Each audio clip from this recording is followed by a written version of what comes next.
turn on Do Not Disturb.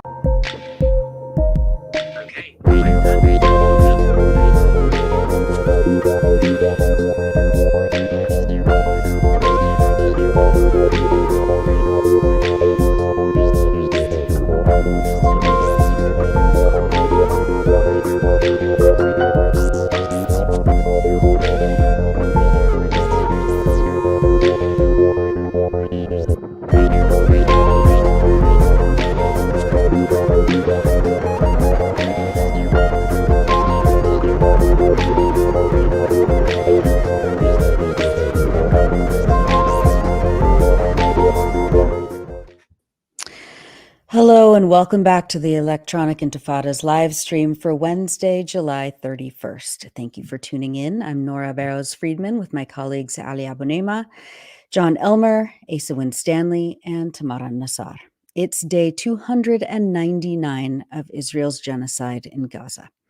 We have a packed show for you today. Coming up, we'll be joined by historian and author Ilan Pappé to talk about his new book, Lobbying for Zionism on Both Sides of the Atlantic, as well as the state of Israeli society 10 months into the genocide in Gaza.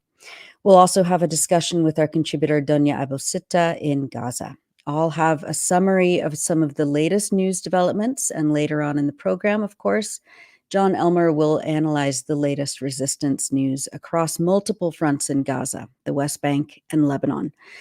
But first, Hamas announced early Wednesday that Ismail Haniyeh, the head of the Palestinian faction's political wing, was assassinated in Tehran, where he was present for the inauguration of the new Iranian president. The assassination of a senior Palestinian national leader in Iran, no less, marks a major escalation that will likely have regional ramifications. It came hours after Israel bombed Beirut on Tuesday evening, killing 3 civilians. Israel claimed that it killed a senior Hezbollah figure in the strike, but the Lebanese resistance group has not confirmed that yet. Ali has some brief remarks on Haniyeh's assassination, and then we'll go straight to Gaza, where we'll be joined by our contributor Donya Abu Sitta, and we'll have the full news report later on. Hi, Ali. Hi, Nora. Thanks very much. The assassination of Hamas leader Ismail Haniyeh early on Wednesday is a major escalation that brings the region closer to an all-out war that Israel claims it does not want, but seems to be doing everything in its power to provoke. It did come just hours after Israel bombed Lebanon on Tuesday evening, killing 3 civilians.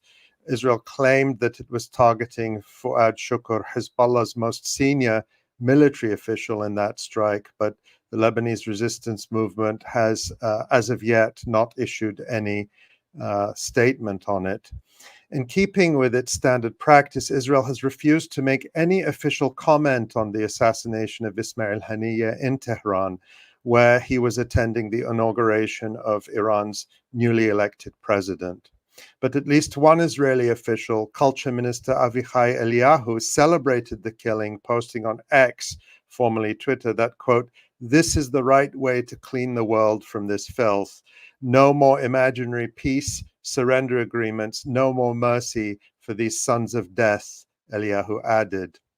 Despite Israel's official silence, few are in doubt about its responsibility, not least Iran, where the killing took place in what will be seen as a major breach in its sovereignty and security.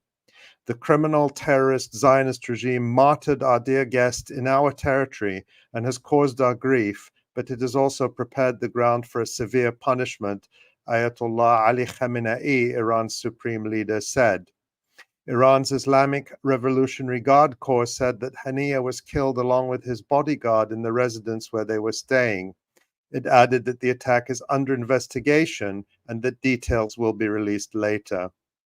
Among Haniyeh's last public words are those he made to Khamenei a day before his murder. Haniyeh spoke about how he had lost more than 60 members of his family in Gaza during Israel's genocide, including 3 sons, a sister, and many grandchildren. Following Israel's murder of his sons in April, Haniyeh said, quote, "The blood of my children and grandchildren is not more precious than the blood of the children of the Palestinian people." I thank God for this honor that he has bestowed upon me by the martyrdom of my 3 sons and some of my grandchildren, Haniyeh added.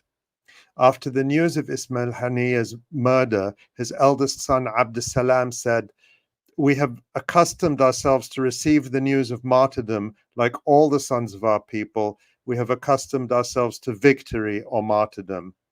Abdussalam Haniyeh added that Israel was deluded if it thought murdering the leaders of the Palestinian resistance would halt the Palestinian struggle. Ismail Haniyeh was born in 1962 in Gaza's Shati refugee camp to a family of refugees from the Palestinian city of Majd al-Asqalan, renamed Ashkelon after the Zionist conquest of the city in 1948 during the Nakba. In the early 1980s, Haniyeh studied Arabic literature at the Islamic University of Gaza and joined the Islamic Student Bloc. He was active during the First Intifada, the mass uprising in the occupied Gaza Strip and the West Bank that began in Gaza in 1987, the same year Hamas was founded. Haniyeh was one of the group's early members, becoming a close confidant to its founder, Sheikh Ahmed Yassin, who was himself assassinated by Israel in 2004. As an activist against the occupation, Haniyeh was repeatedly jailed by Israel, his longest stint in its prisons lasting 3 years. After that, in 1992, he was among hundreds of Palestinian leaders and activists expelled by Israel to Lebanon. He returned to Gaza after the signing of the Oslo Accords between the Palestine Liberation Organization and Israel in 1993. And in 1997, he became the assistant to Hamas leader Sheikh Yassin. Yassin had just been released from prison by Israel following a failed Israeli assassination attempt on senior Hamas leader Khalid Mish'al in Amman, Jordan. Israeli agents had sprayed a toxin into Mish'al's ear. King Hussein of Jordan demanded that Israel provide the antidote, which it did, and that it also release Sheikh Yassin from prison.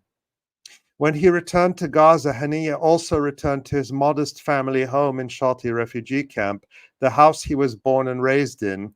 Haniyeh became a well-known and popular leader across Gaza, in part by regularly giving sermons during Friday prayers in mosques across the territory.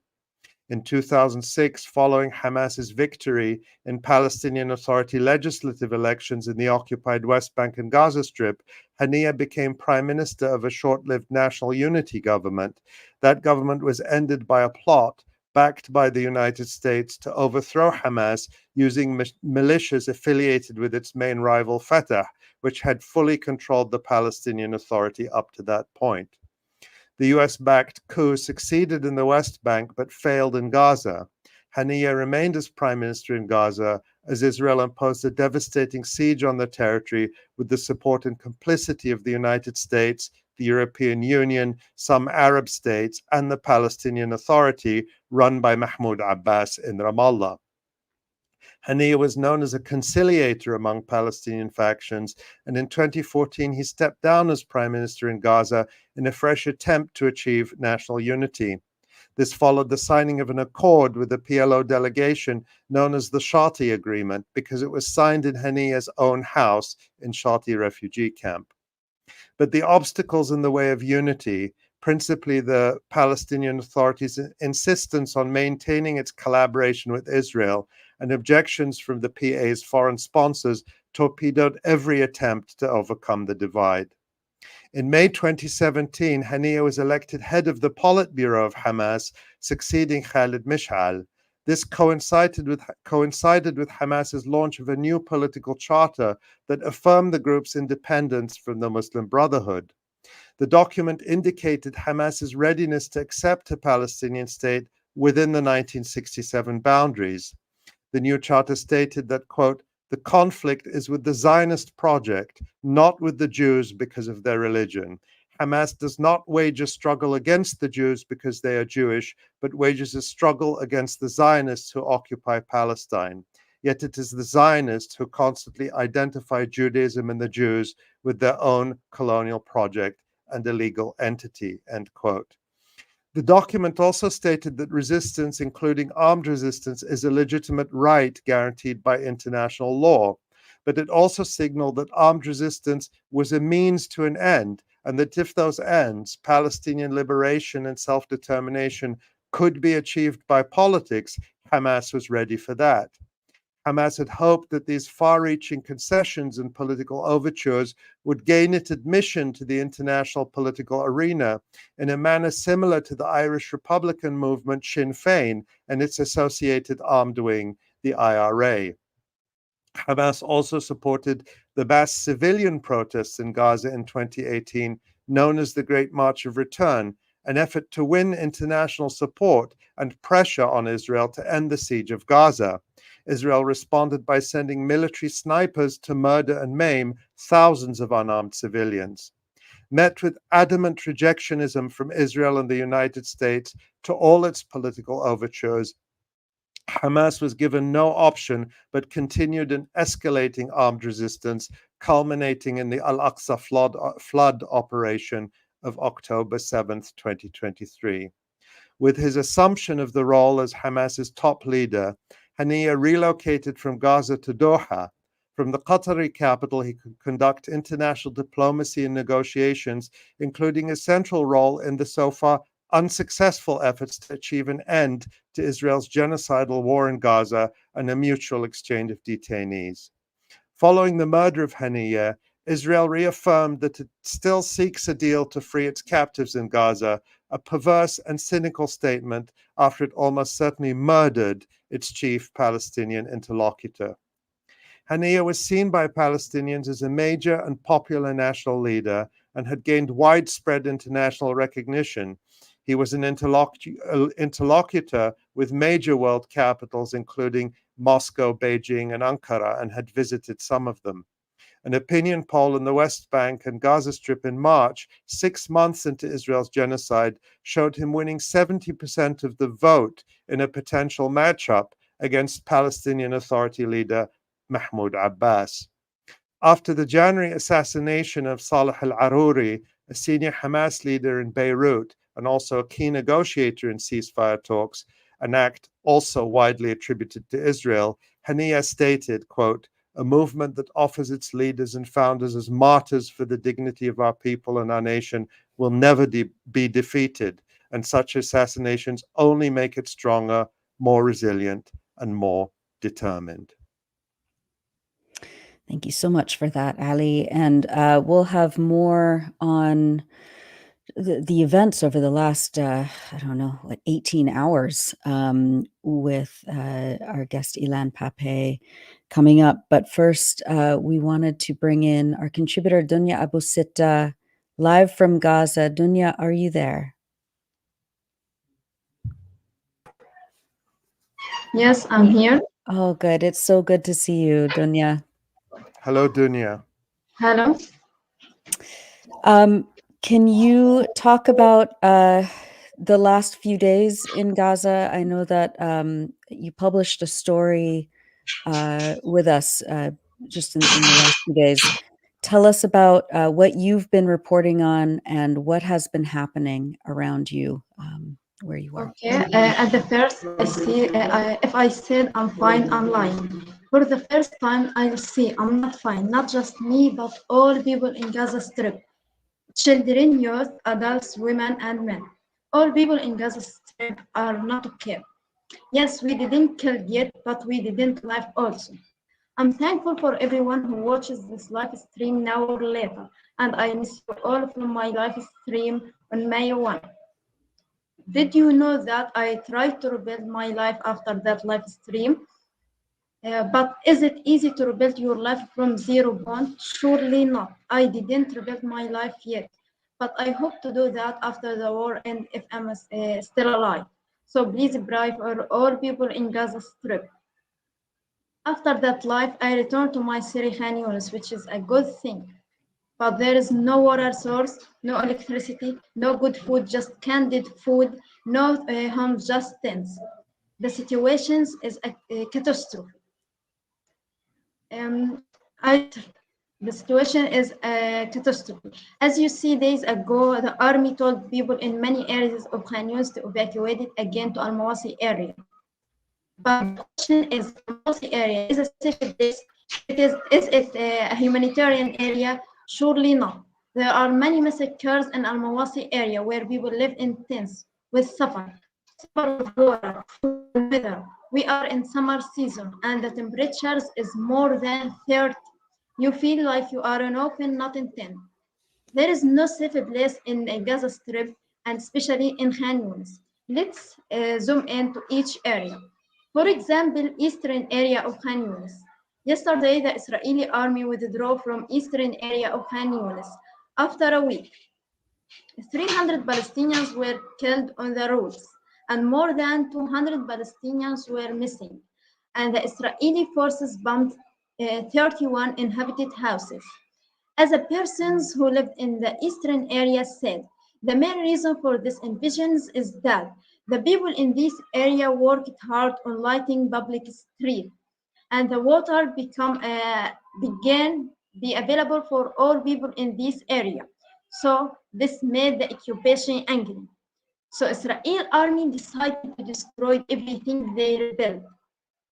The targeting began before people can displace me. For example, my friend Nahma was trapped under the rubble for hours with her family. She is now in Nasser Medical Complex. She injured in her leg. Nahma's two sisters, Rahma and Ibtihal, and Ibtihal's daughters were killed in this attack.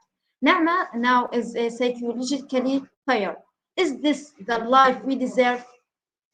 Let's go to eastern areas of Khan Yunis, where the occupation called this area as a safe area or a humanitarian area, but it is not. On July 13, Israel carried out massacres in Al-Mawasi in Khan Yunis. At least 90 Palestinians were killed. Half of them were women and children. Transformed into a mass grave. The Israelis killed 3 civilians defense workers when they arrived the area. The blood was everywhere. You can read more about these massacres in Electronic Intifada websites. The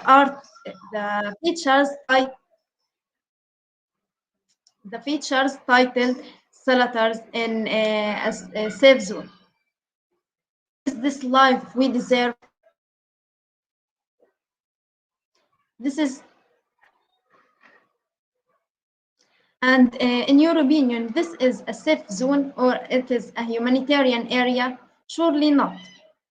And after 3 hours, after 3 days on July 16, there was another massacre in Al-Mawasi, and at least 17 Palestinians were killed and more than 26 were injured. Until today, the massacres in Al-Mawasi is keeping continuous. There is no safe place. Also, we have begun to suffer from diseases. All people have begun to suffer from skin diseases, and they cannot sleep from the pain. The daughter of my mother's friends, Amal, who is 22 years old, cries every day's evening and sleep here. Donya, we're having a little trouble connecting. The internet has, over the last 10 months, but it seems like it's pretty challenging to connect right now. Yeah, I hope we can get Donya back and we can give it a minute. And in the meantime, Tamara, I don't know if it's possible for you to put Donya's recent articles up on the screen just so people can see them and to know that Donya has been writing and contributing and reporting from Gaza throughout this genocide while trying to survive it.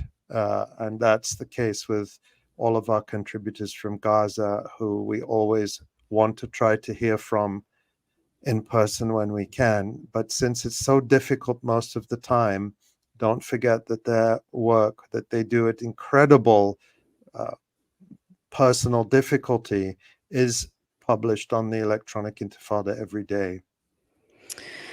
Indeed. So I think we'll try to get Donya back, but in the meantime, we'll go to Ilan Pappé, and then after Ilan, we'll have the news and John's resistance report. So Ilan Pappé is the world-renowned historian who wrote The Ethnic Cleansing of Palestine. He's a professor of history and co-director of the European Center for Palestine Studies at the University of Exeter in the UK. His new book is called Lobbying for Zionism on Both Sides of the Atlantic, and it's published by One World. It tells the story of what is today called the Israel Lobby, from its origins as a Christian evangelical movement in 19th century Britain. The idea of establishing a Jewish settler colony in Palestine was then taken up by such early Zionist leaders as Theodor Herzl and Chaim Weizmann, who focused on cultivating high-level connections with European empires and governments to advance their project. The Israel Lobby remains enormously powerful and a subject of controversy, and we're going to talk about it more now, along with his reactions to the most recent developments across Palestine. Ilan Pappé, welcome back to the Electronic Intifada live stream.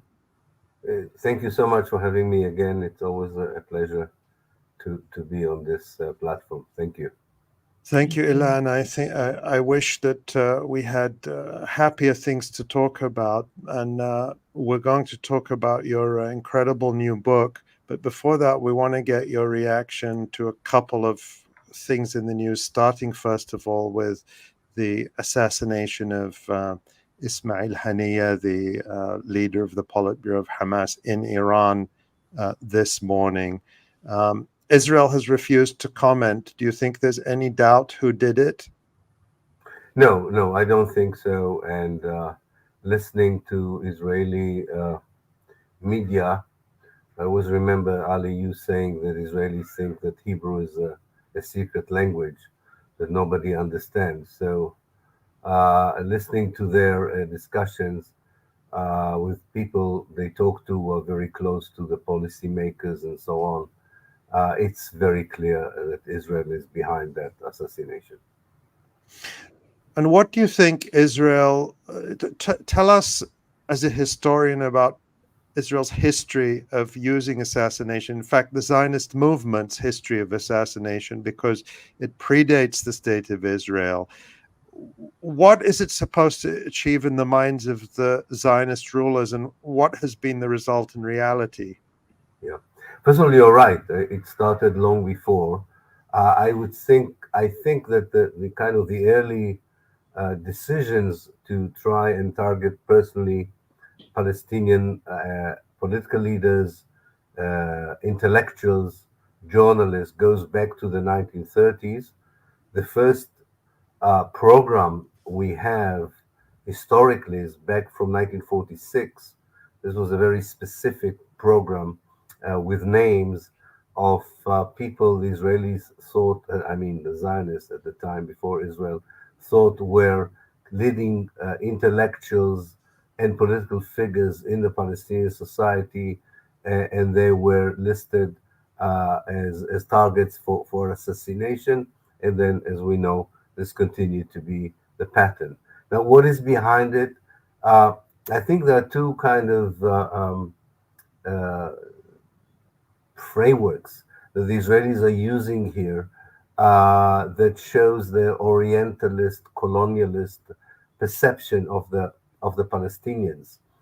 One is it connects, I think, with the whole dehumanization of the Palestinians in the sense that Palestinians are not as modern or as progressive as the Israelis are. This kind of Orientalist view on the Arab world as being more primitive, more traditional, and therefore totally being loyal or obedient to leaders, and a leaderless kind of society or a group of people or a crowd is much easier to deal with, and you can really change its whole behavior if you only hit the one who is at the top of this group here, a nation or a tribe, and so on, which is a very old colonialist, Orientalist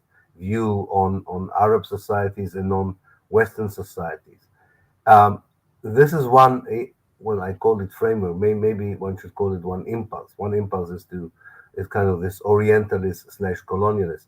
The second one is a very primitive Israeli kind of idea that for domestic reasons you should use revenge, especially as a replacement for your inability actually to deal with the real problem that you are facing. The assassination of Ismail Haniyeh and the assassination of the Hezbollah leaders is a very good example for this. Israel is one of its most difficult periods. It is unable to defend its citizens in the north. It's not doing a very good job in Gaza in the south, despite of the genocide. And the state is not functioning, the government is not functioning, and they want to package these assassinations as good news. You know, after 9 or 10 months of bad news, finally we have some good news. For anyone normal with a modicum of humanity, decency, that would look very bizarre, at least, if not totally insane, but not from their perspective. This is, if you want, these are the only good news from their perspective that they can now deliver. And they celebrate it in the Israeli media as good news. And then suddenly they're being reminded by relatives of the hostages that maybe it's not such good news for the hostages, for instance. So even that is not working too well for them. But I think throughout history, this was the idea that you are, because this kind of reductionist analysis of who the Palestinians are, what is the Palestinian Liberation Movement, and how you can defeat its resistance to the Zionist project and its oppression. And it failed, as you know. It never worked. There is not one case where any of these assassinations changed the course of history, weakened the Palestinian determination to resist, changed the ability of Israel to control or not to control. These were just bloody assassinations that have not contributed anything in terms of Israel's own perception of security and achievement, and definitely only contributed to the Palestinian sense of or knowledge of who they are facing, and those who support the Palestinians. Definitely, it strengthened their images of what Israel is all about and its moral values and behavior.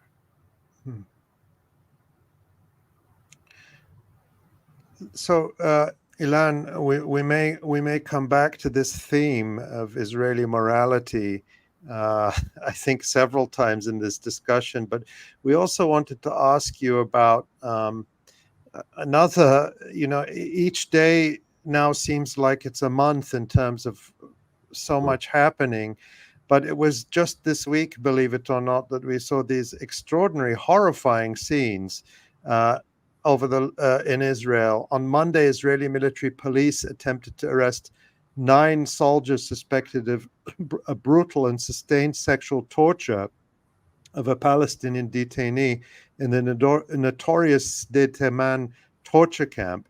They were met by a mob of rioters, including even some members of the Knesset, who were essentially defending the right to rape Palestinian detainees. Thousands of Palestinians have been taken to the Sde Teman and other torture centers in Israel, and consistent survivor accounts point to systematic torture of the most brutal kind, sometimes to the point of death.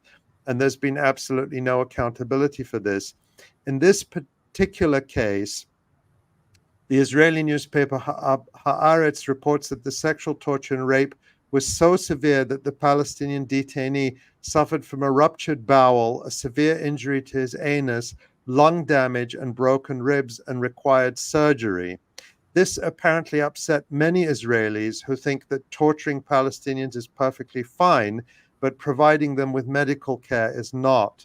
Yoel Donchin, the Israeli doctor who examined the man, told Haaretz, quote, "If the state and Knesset members think there's no limit to how much you can abuse prisoners, they should kill themselves like the Nazis did or close the hospitals. He said, if they maintain a hospital only for the sake of defending ourselves at the International Criminal Court in The Hague, that's no good, end quote. Ilan, can you make sense of these developments for us? What does this tell us about the state of Israeli society 10 months into this genocide? I think it exposes a process that already began had begun before the 7th of October. Probably became visible, especially after the November 22 national elections in Israel, where one section of the Israeli Jewish society, which I called in several places the state of Judea, these are the kind of section that was emerged in the Jewish settlements in the West Bank with other sections of the society, with a messianic view about Zionism, a racist view towards not only Palestinians but also towards secular Jews, people who used to be considered to be on the margins of the Israeli society in politics and now becoming a force to reckon with, that entered almost every part of the Israeli military and security apparatuses, definitely has representation, a strong representation in the Israeli Knesset and in the cabinet. Now, this kind of messianic version of Zionism is probably the worst manifestation of Jewish racism we ever had in the history of Judaism, and there was always some racism like in any other religion, but this is the worst one that we've ever seen, and they are the base on which Netanyahu is kind of building his political support for the next elections. So you have this section of the Israeli society taking over every part of the Israeli state and government. Against them, you have still sections who I wouldn't call them liberal or progressive because they have never objected to the apartheid state of Israel, but they wanted still to have, an image of a more liberal, progressive society. Definitely for the Jews, people are really worried about rulings by the ICJ and the ICC, and their motive for trying to investigate the torture of this particular Palestinian really is connected to the ICC and ICJ. Because, Ali, if you think about it, if this tortured Palestinian has not reached a certain doctor in a certain hospital, you and I might have known about it, but it would not be in the public eye in Israel. There would not be this kind of thing. The doctor's report was the doctors were so adamant that the only reason for the wounds that they have examined can come from such a torture was something that, at least those who want to prevent from the international legal system to investigate Israel by claiming that Israel can investigate itself, immediately they rose to action. So this is part of I would say, of the atmosphere that Israel is in it. What I'm always kind of surprised, even dismayed, because I was born here, and I was born there in Israel and so on, so I still have some friends and family, is that those people who are supposedly shocked by what they have seen, both the torture itself and the mob attack on the two military bases and the military court.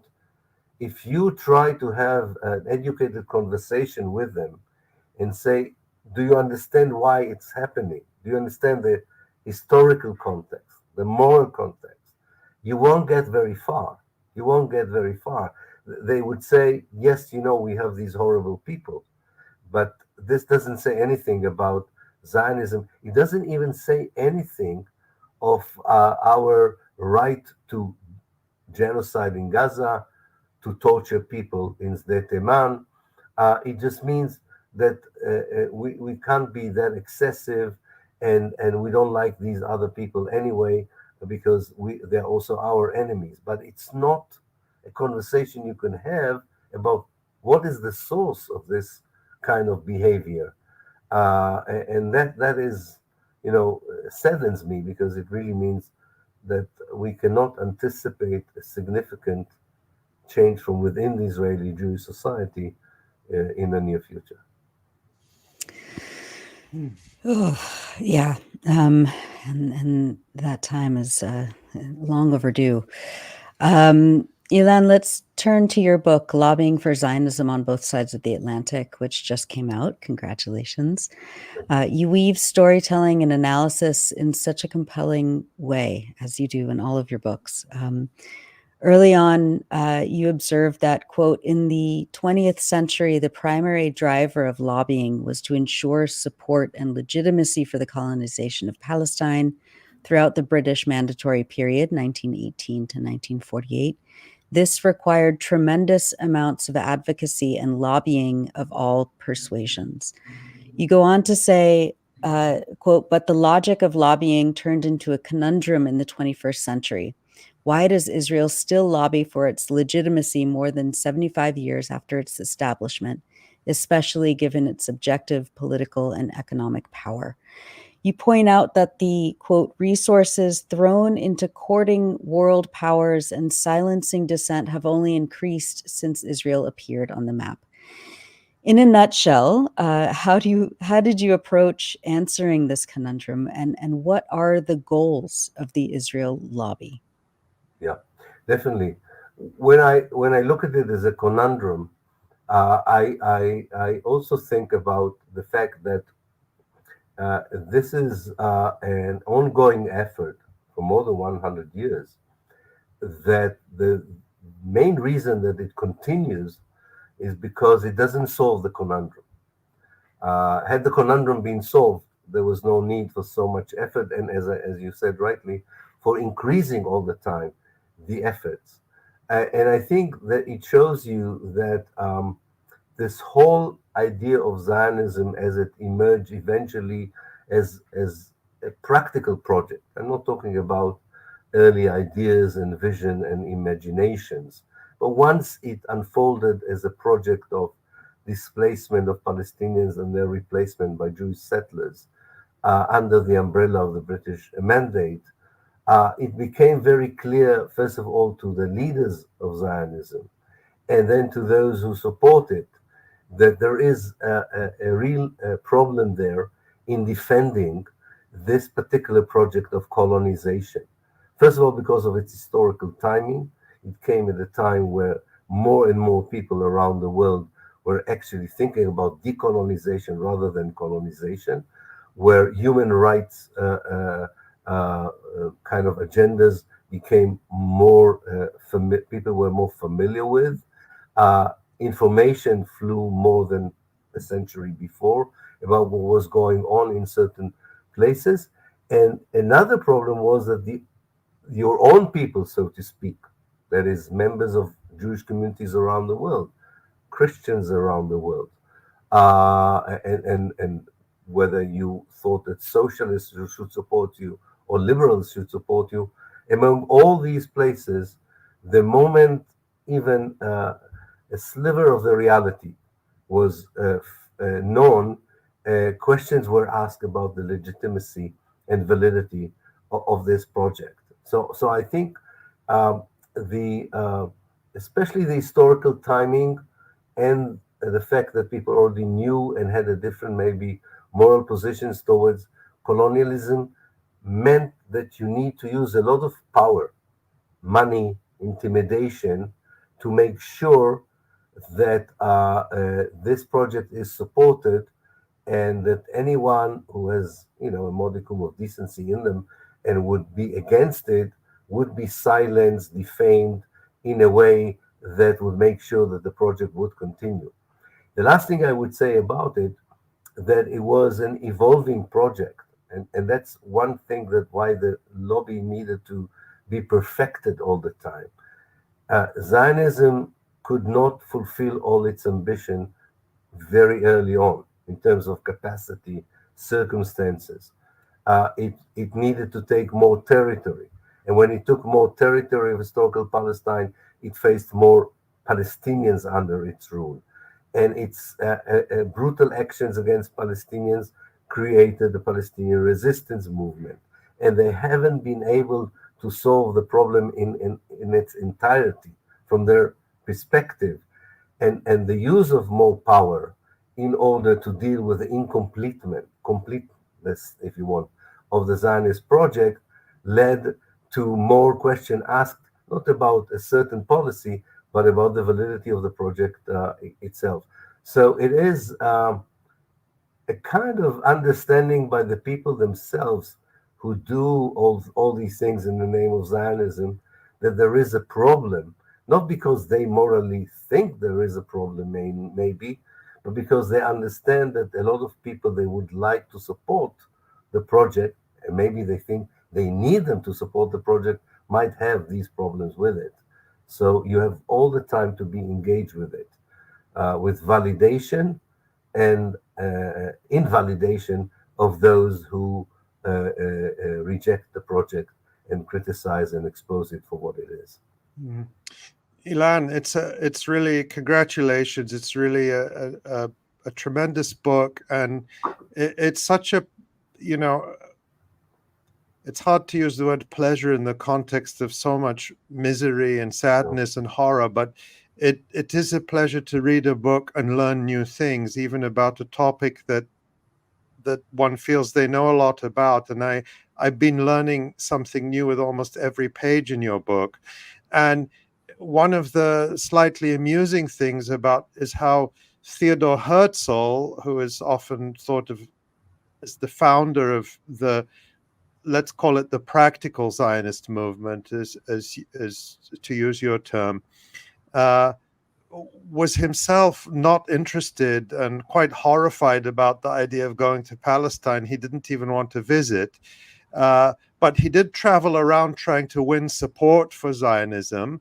You describe him visiting London. Of course, he was traveling all around Europe and finding a lot of opposition from Jews themselves who wanted nothing to do with this. So it became very clear to the early Zionist leaders that they needed elite support. And so they made great efforts to try to win support from the British, French, Ottoman, German, and ultimately US imperial powers for their settler colonial project. So talk about the relationship between Zionism and imperialism. Historically speaking, and in the present, could there be Zionism without imperialism? And conversely, does imperialism need Zionism? Yeah, thank you, Ali. I really think that a lot of people would be surprised how, contrary to the Zionist narrative itself, it was not a bottom-up project. Zionists would like to say this was enthusiasm. The people themselves wanted it. Those who suffered from anti-Semitism in Tsarist Russia, that's what they wanted. They wanted to go to Palestine.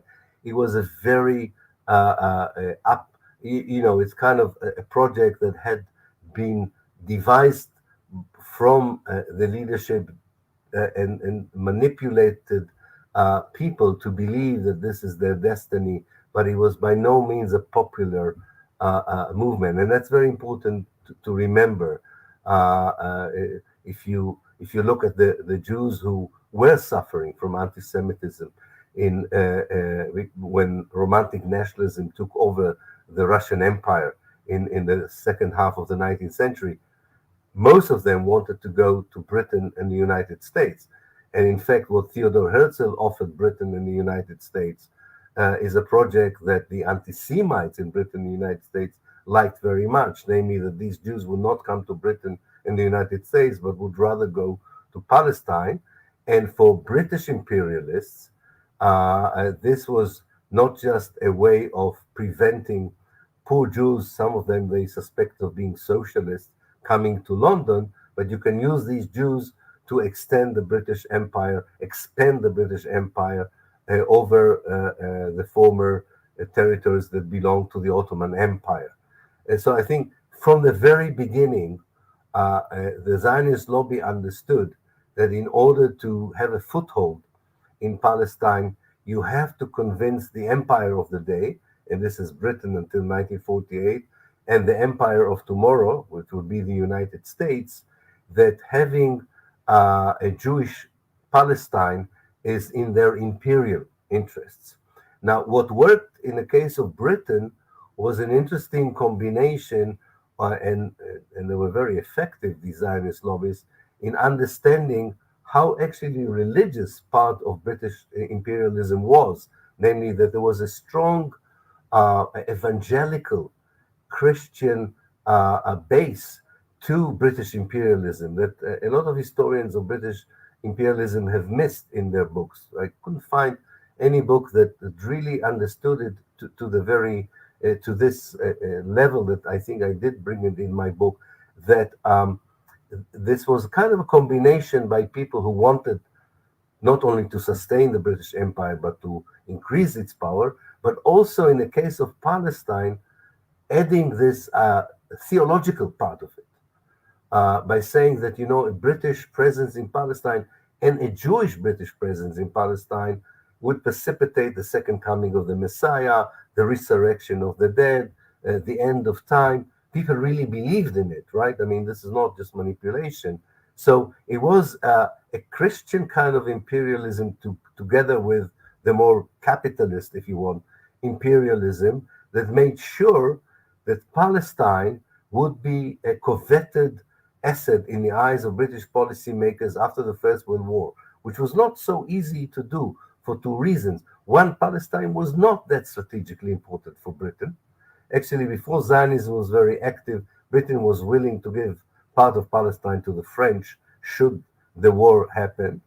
And secondly, there were already voices for genuine, less genuine, it doesn't matter, reasons, especially among prominent Jews in Britain in particular, but also in the United States, who were aware of the presence of the Palestinians, and even more importantly, thought that Zionism would raise questions of dual loyalty about Jews. Namely, it would not be a panacea for anti-Semitism, it actually would increase anti-Semitism, which was a prophetical warning that indeed happened. Now, later on, yes, I think Zionism needed American imperialism to sustain a hostile, I would say even violent presence at the heart of the Arab world, at the heart of the Muslim world, by daily oppressing millions of people who reject this kind of colonization and rule. The Zionist project and later the State of Israel was not powerful enough to do it by itself. This has to do also with the fact that this is not an island. Palestine is within the heart of the Arab world.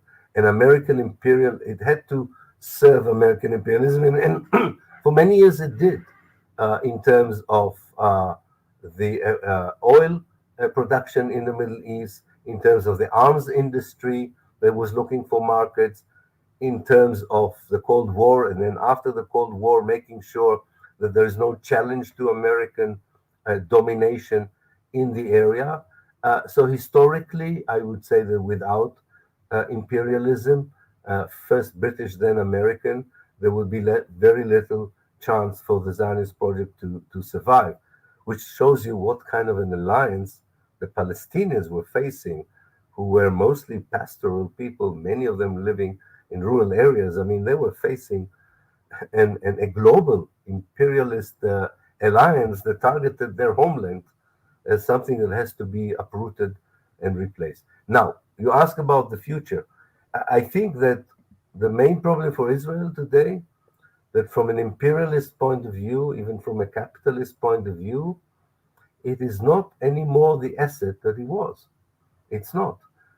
If you look at the American military industry, they now have clients all over the Arab world. Unfortunately, I mean, not only there, in the global South, they have good clients. Gone are the days that having research and development and purchase relationship between the American military industry and Israel was also beneficial for the American industry in terms of employment, profits, and so on. No, I think Saudi Arabia and the Gulf offers a far better market for American military industry than Israel does. Israeli military agreements with America create problems, and so on. So I think because American imperialism is not as powerful as it was, it's not a unipower world we're in it. We have other powers. And therefore, I think that because there is this need for imperialist backing, without imperialist backing, it will not be the only factor, but it's one of the major factors that lead me to believe. It's hard to convince people, but I do believe in it as an academic, not just as an activist, that we are facing the beginning of the end of Zionism. Because of that problem, that imperialism in its 21st century kind of fashion or mode has with a project like Israel, given the other interests that imperialism brings with it to the fore.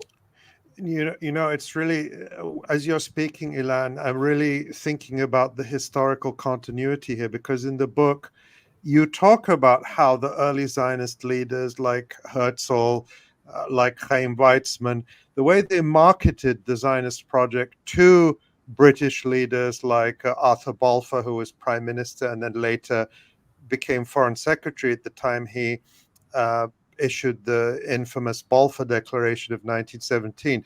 Balfour was an evangelical Christian. He was an anti-Semite.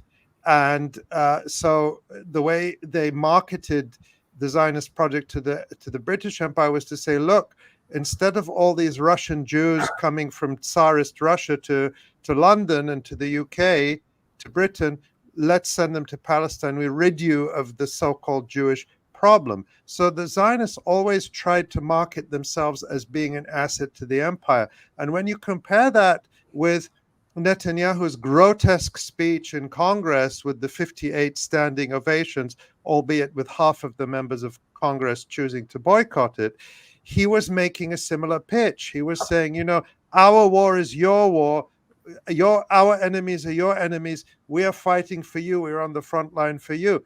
And I think that's a message that probably used to resonate more strongly. It still resonates with a significant segment of the elites and even the public in the United States, the more right-wing, the more religious, the more, but more and more people feel alienated from that. But that continuity really struck me in reading the book and listening to you speak.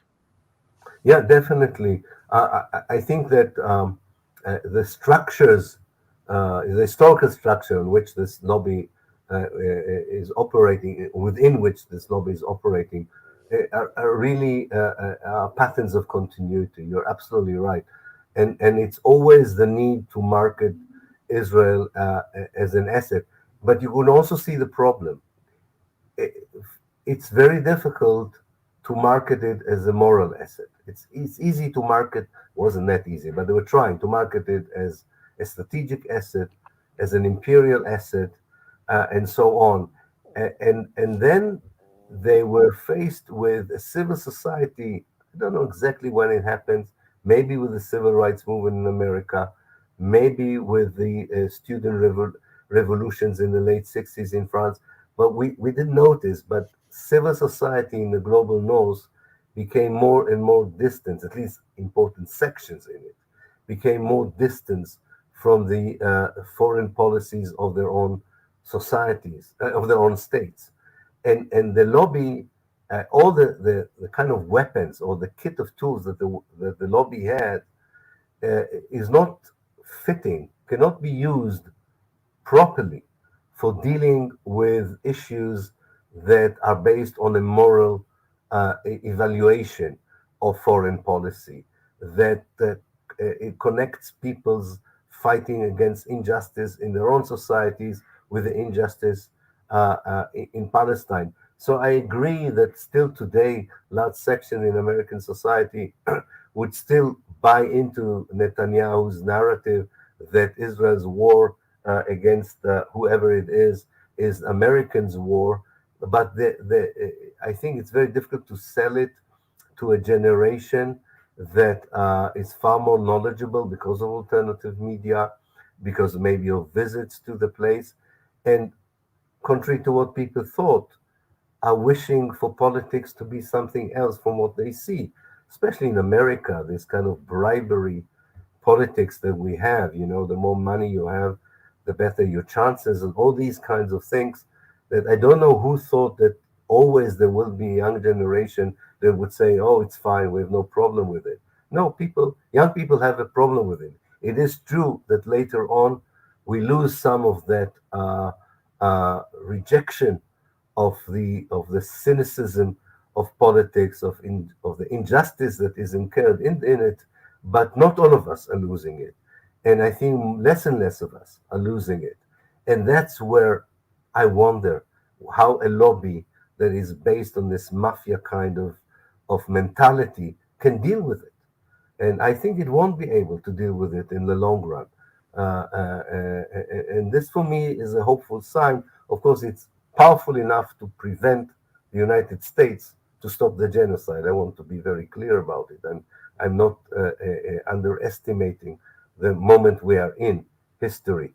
But I would like to look a little bit further and to say that the lobby is part of the immunity shield that Israel enjoys for perpetrating the genocide. But this shield has a lot of holes in it. And they would grow. They would grow. Even in the United States. I don't take a determinist view on American policy in the future. I refuse to take teleological determinist views on the future, and I believe that that's why activism is so important in America. And we should never despair of the possibility also of changing American policy, which would be a very crucial factor, not the only one, but a very crucial factor in the liberation of Palestine. Yeah. Yeah, I think it's been very clarifying, especially for activists and young people, students, over the last 10 months to see the direct, the correlation between American imperial policies and plans, and how Israel is a key factor in those plans, and how really Western imperialism operates, whether it's here in the belly of the beast, whether it's in the UK, or whether it's in occupied Palestine, Israel. Ilan, the Israel lobby, as we know it today in the United States, really began to build up its power in the early 1960s. You write in your book about William Fulbright, who was a prominent senator and head of the Senate Foreign Relations Committee in that period. He gave his name to the Fulbright scholarships that continue today. And you call him the first political victim of the Israel lobby in the US. You write that Fulbright became the Israel lobby's arch nemesis, and he had to be deposed by any means possible. Tell us more about who Fulbright was, what he did to anger the lobby, and what the repercussions were and continue to be for anyone with any modicum of power or influence when they stand up to the lobby. Yeah. Fulbright came from Arkansas, and he came with he had sort of two impulses in his decision to be a public figure. He was a very legal person. He cared about the law and abiding by the law on the one hand, and he was very interested in international relationship. So he was very interested in foreign policy, and he thought as much as he could, despite a short period where I think he was totally wrong on Vietnam, but then he changed his views, thank God, and adopted a more reasonable position on Vietnam. But all in all, he was trying to inject legal and moral values into foreign policy. And to his great surprise, and with no particular axe to grind, but because of the positions he held in the foreign affairs committees and so on, he was the kind of evidence he saw was so accessible and public, because AIPAC did not think that anyone would dare to deal with them. It's not that he needed, he didn't need the FBI or some very, clandestine operations to expose it. It was very much in the open. And I think he couldn't believe his eyes when he first understood how AIPAC operates as part of his wish in the early 60s to make sure that foreign countries do not interfere in American politics. I mean, that was his main agenda. And then he finds out that the main foreign country, contrary to, the McCarthy school of thought that is all the Soviet Union and the Cold War, he found out that actually the one foreign state that really interferes against American law in American policy is Israel. And he exposed one of the major things that really outraged him, that AIPAC was recruiting money in the United States, supposedly to help the less fortunate sections of the Israeli Jewish society. And the money was supposed to go to deprived areas in Israel. But then he found that a large part of that money went back to the United States to finance the lobby, which was a total violation of American regulations. And he did not only prepare a report, he gave the gist of the report to Newsweek. And there was a special issue was devoted to it in Newsweek. And there was one step too much for AIPAC. And it was the first time they faced such a danger, if you want, that they might be, canceled, if you want, on the basis of violating American policies. And they went into action. And this is a system they've developed before, but it was the first time they exercised it in full.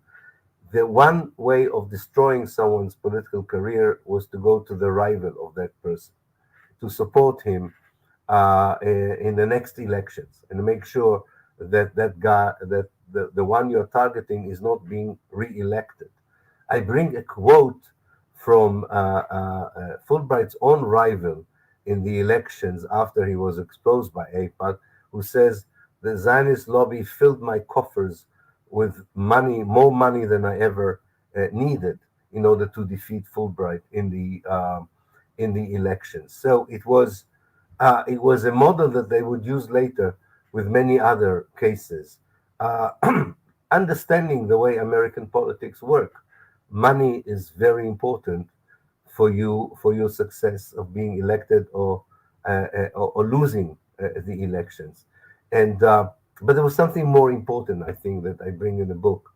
They used Fulbright in order to intimidate potential further politicians who might do the same. One thing that I really found incredible is when I talked, I didn't even bring it to the book because the guy asked me eventually not to do it. Doesn't matter, so I won't mention name. But I talked with someone who was the deputy chair. And he told me that, I mentioned it, I hint to this in the book, that at one point, AIPAC in the 1990s understand it's not enough to use this method, namely, I'll support you and you will win, or if you're not with me, I'll support your rival, right? This is not enough. You needed to have a presence on Capitol Hill.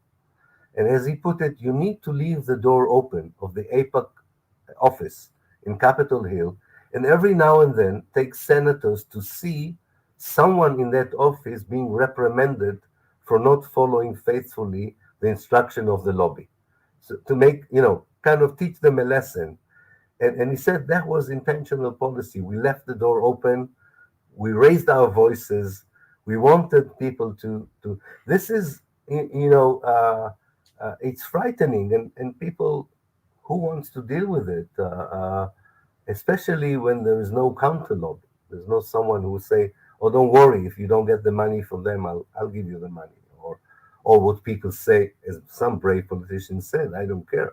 It's not just about money." But how many do we have like this? Yeah. Ilan, your book, you point out in the book that the Israel lobby encompasses more than just the United States and Britain. It's, of course, as we know, in many countries, but you focus on this transatlantic axis because in a sense it's been the most significant. So thinking now about, you describe that what Fulbright did that so angered the lobby is that he investigated its financing and found many criminal connections. And when you said mafia-like, literally there was mob, criminal financing and schemes that he discovered. And he thought that AIPAC, the American Israel Public Affairs Committee, still the most powerful lobby on Capitol Hill, should be registered as a foreign agent. It is still not registered as a foreign agent, even though it's obvious to everyone that it is acting on behalf of a foreign entity. But shifting to, let's say, another similar episode, modeled perhaps on the Fulbright example, but more recent, and in the UK. As a historian, what's your reading of the lobby's vicious and ultimately successful campaign to destroy Jeremy Corbyn as the leader of the British Labour Party using the totally manufactured anti-Semitism crisis? As you point out in the book, when you boil it down, really, Corbyn's actual views have been well within the mainstream of Western consensus. He recognizes Israel and supports the so-called two-state solution, although he called for ending arms sales to Israel. In fact, I think he did that for the first time, or at least most clearly, in an interview for the Electronic Intifada with our colleague Asa Winstanley. But he has, to my knowledge, never really clearly endorsed the boycott, divestment, and sanctions movement, at least during his leadership of the Labour Party, although no one really doubts his sincerity as a supporter of Palestinian rights, even if we may disagree with him here and there. But given all that, given his relative moderation, what made Jeremy Corbyn such a uniquely dangerous threat in the eyes of the Israel lobby, and what lessons can we draw from that experience? I think that and you're right to connect it also to Fulbright.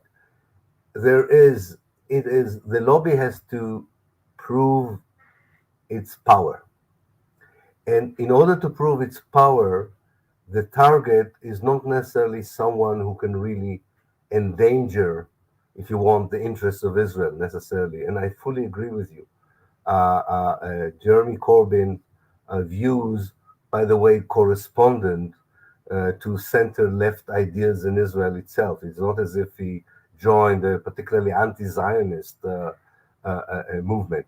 But if someone like this gets the leadership of the Labour Party, then the lobby that sometimes doesn't even work for the sake of Israel, but works for its own power, is failing. And I think the viciousness was not necessarily directed from Israel itself. Don't misunderstand me. Jeremy Corbyn was attacked at the time of the Netanyahu years, and nobody would suspect me of giving Netanyahu any credit about anything. But it was really, anybody would think that Israel was there, or the prime minister was there on the phone all the time with the lobby, would be mistaken. The lobby, it was the lobby's project. It was not high on the agenda of the Israeli foreign policy even. And that's why it's a power for the sake of power, as I put it in the book. And that's why the viciousness, and that's why these amazing kind of methods used in order to defame someone who devoted his political life against anti-Semitism and racism. And I think it both shows the power of the lobby, but it also shows its weaknesses, because it alienated a lot of people. I know that we sometimes think, because of the mainstream media in Britain, that it was a very successful campaign, because after all, they did destroy his political career. But it didn't create more confidence among large sections in the British society in the mainstream media. It didn't give them more credit points. More people moved to alternative media. It didn't uh, prevent progressive elements in the Labour Party to increase their power. It didn't prevent 1 million people to demonstrate against the genocide in London. For the first time, we're going to have in the British Parliament only 5, it's true, but we will have 5 independent members of Parliament who whose support for Palestine is one of the main reasons they were voted in their constituencies as independent members of Parliament. This is very important. Their presence will be very important. So I think, all in all, this is a vicious, a cruel attack on someone who also, was relatively an easy target. I mean, I can think of some other members in the Labour Party who would have withstood more successfully this kind of attack. I don't think if it's a team around him and so on. I don't think. I think he caved in where he should not have caved in. But I don't blame him totally, Ali. And Nora, you know how difficult it is when you're targeted by this lobby. So we have to be a bit generous with people. But I think I think I even said it to him personally. There is no way of satisfying this beast. If you think that you would apologize for something, if you know what I mean, if you will say, yes, I'm sorry, I shouldn't have gone to that funeral, or yes, this particular event, you're right, I went a bit too far, and hope that, you've thrown to them something that would tame them, that would decrease their animosity or ruthlessness. It works exactly the opposite. It works exactly. Your vulnerability makes them far more vicious, far more vicious. And as I say in the book, what really surprised people who initially were supporters of Zionism in Israel is that the moment that they were not abiding totally by the directives, instruction of the lobby, they were immediately regarded enemies of the lobby. There was no gray area. There was no way where you could say, I support the state of Israel, but, I'm a bit worried about this policy or other. No, the moment you do that, you're an enemy.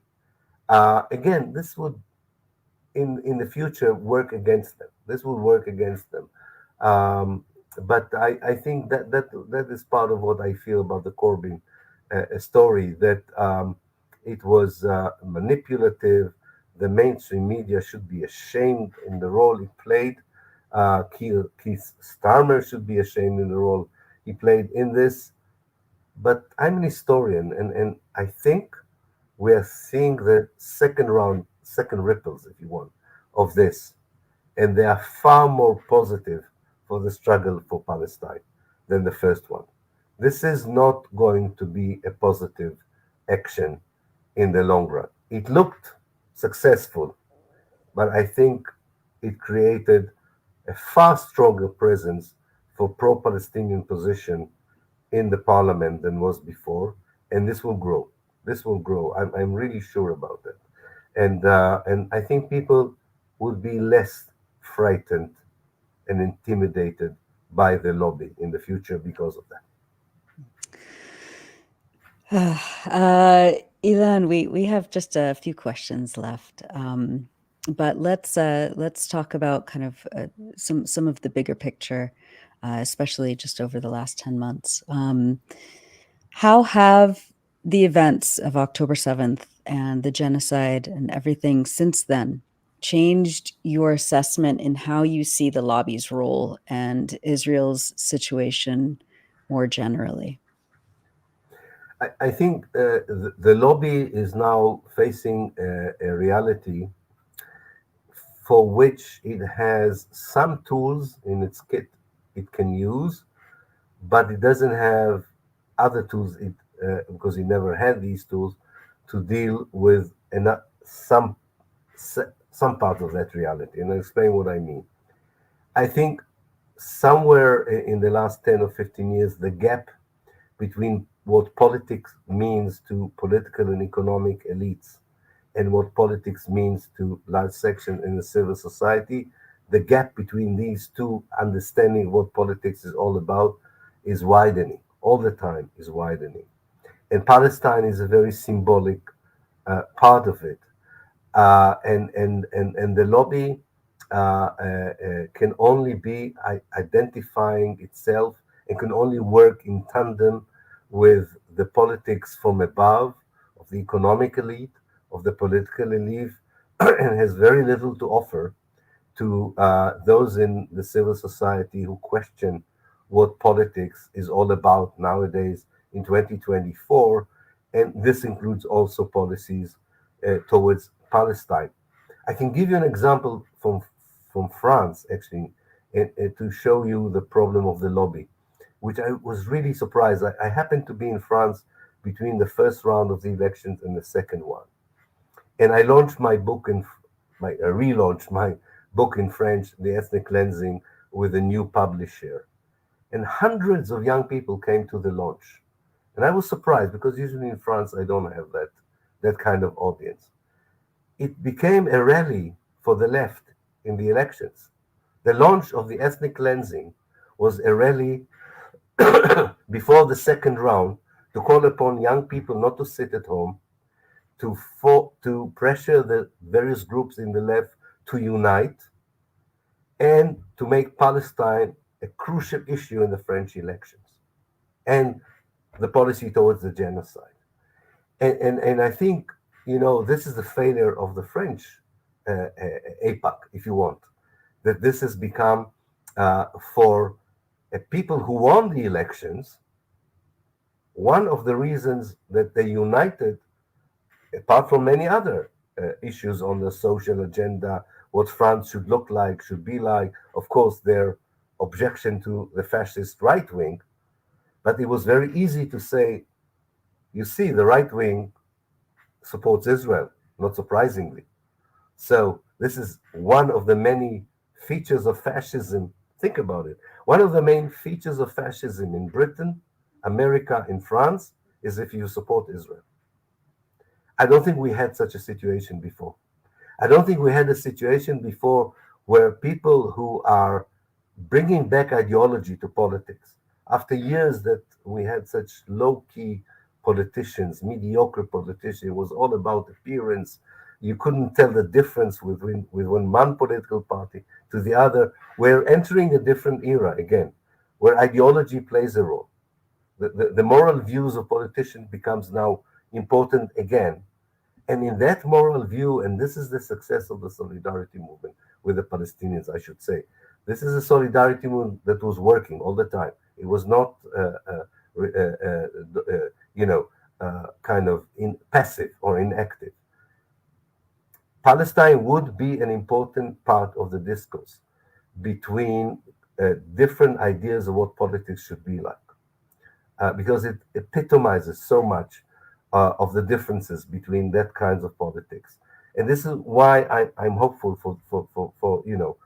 for the distant future. I understand it's not working yet, but these things need time to mature.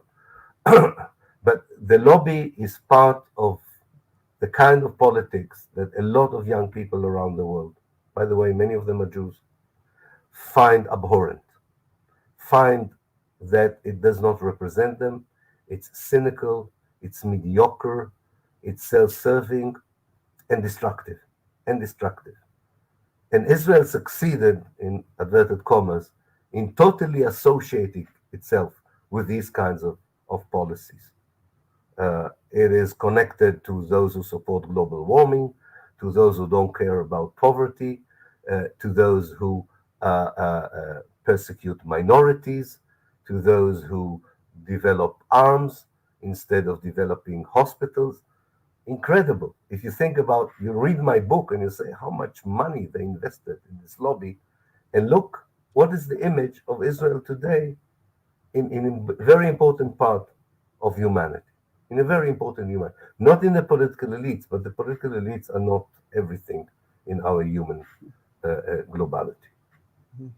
Ilan, when we had you on the live stream back in March, you told us that in the short term, in the next year or 2 years at least, the situation would continue to be unbearably horrible and atrocious and could get even worse. And although you're a historian. Your prophecy sadly turned out to be correct. But it's good to hear you still expressing that optimism for the long term. And I think that keeps many of us going. And it has to. We have no choice but to keep going, because we're not dealing just with abstract ideas. We're dealing with people's lives. We're trying to save lives and to amplify the voices of our colleagues in Gaza, like Donya, who we could only have for a few minutes earlier in this program.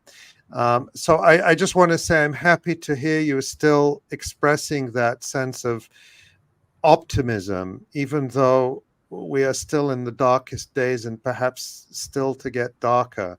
So I just want to give you, as we wrap up, just a chance to add anything that you think we should be paying attention to, any point you think you'd like to make. Yeah, I just want to say that I'm hopeful. I'm not optimistic. I'm hopeful. I see a difference. I think optimists are people who believe it will be okay, but there's nothing they should do about it because they're optimists by nature. I'm hopeful, and by that I mean that there are discrete processes that at this moment in time may seem destructive, but I think have potential to work for the liberation of Palestine and the end of apartheid Israel and replacement by a democratic state. But I'm hopeful because I don't think these processes, we should observe these processes. I think we can be part of them. I think we should be part of them. There are many things we can do.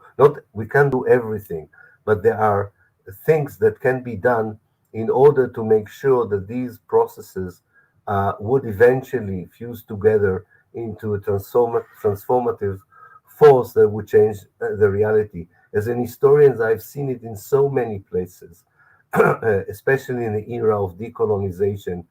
People tend to think that there was always one factor that liberated places from oppression, colonialism, fascism.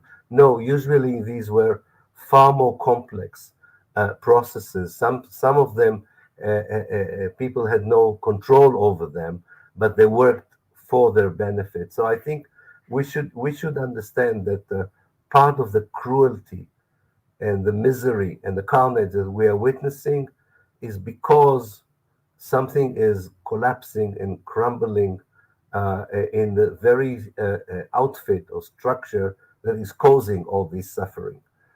It's fierce, it's ruthless, it's violent because there are very extensive fractures in that building. And therefore we should be hopeful. And as I said, by that I mean also be part of these processes. And, like Donya, I'm sure all of us are inspired by the resistance and resilience. And I would say the last thing I would say, I always think about the irony of history.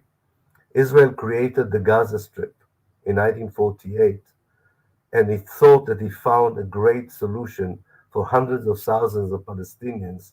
It did not want to be part of Israel, and they could not move them to another Arab country. So they said, also, we'll give up 1.5% of Palestine. That's okay. And we'll create this mega prison, a mega refugee camp called the Gaza Strip. That mega refugee camp proved to be the most important source of resistance and resilience of the Palestinian struggle for liberation. And I think this shows you that even the most monstrous creation in human creation that is out of vile interests and motives can be a source of empowerment and change and liberation. As historians, we always feel that we have a bit more patience to see these long-term processes mature and to understand that you might be in the middle of something or toward the end of something, but you will only realize it a bit later in the future. Professor Ilan Pappé, we're always inspired by and so grateful for your work and your guidance and analysis and clarity for so many of us on this issue, especially now, as we look at this just horrific, relentless genocide in Gaza after 76 years of genocide and ethnic cleansing across Palestine. Again, your newest book is called Lobbying for Zionism on Both Sides of the Atlantic, and it's out now. You're also a professor of history and the co-director of the European Centre for Palestine Studies at the University of Exeter in the UK. Dr. Pappé, it's always just, as I said, a pleasure and an honor. Thank you very much for having me, and I hope to come again whenever you need me. Thank you very much. Thank you, Ilan. Ahlan wa sahlan. We look forward to the next time. Absolutely. So do I. Thank you very much. Thank you. It's so good to always hear from him. And that big historical perspective is so important. And I think, there's so much there. I'm going to go back and listen to this whole interview, because even though I'm listening the second time, the third time, I'm going to hear a lot more than the first time. But a couple of things I picked up there, that the difference between optimism and hope for Ilan Pappé is that when he says he's hopeful, it's a reminder to us that the future is something we create. We're not simply observers. We have to be part of it. That's absolutely fundamental and an important reminder to us. And the other is that we are in the middle of big things and we don't know what the end is, and it's not written. We have to write it. Yeah. Even though it's so hard. It's so hard right now. Well, thanks, Ali. So as we said, I'm going to summarize some of the latest news over the last week, and then we'll get to Jon's resistance report. So let's go to the news. Here's a summary of some of the latest developments in Gaza and the region, and we'll also share some reportage highlights from the Electronic Intifada's contributors there. As Ali said at the beginning of this program, Hamas announced early this morning that Ismail Haniyeh, the head of the Palestinian faction's political wing, was assassinated in Tehran, where he was present for the inauguration of the new Iranian president. Al Jazeera journalist Ismail Al-Ghul took these photos earlier today of children standing in the rubble of Haniyeh's home in Shati refugee camp, bidding him farewell. And just about 2 hours ago, after he took photos that hopefully we can get here on the screen and reported live from the area, it was confirmed that Israel bombed the area where journalists had gathered. Ismail Al-Ghul was killed along with cameraman Rami al-Rafi. Hamas Politburo leader Ismail Haniyeh was assassinated after Israel bombed southern Beirut on Tuesday.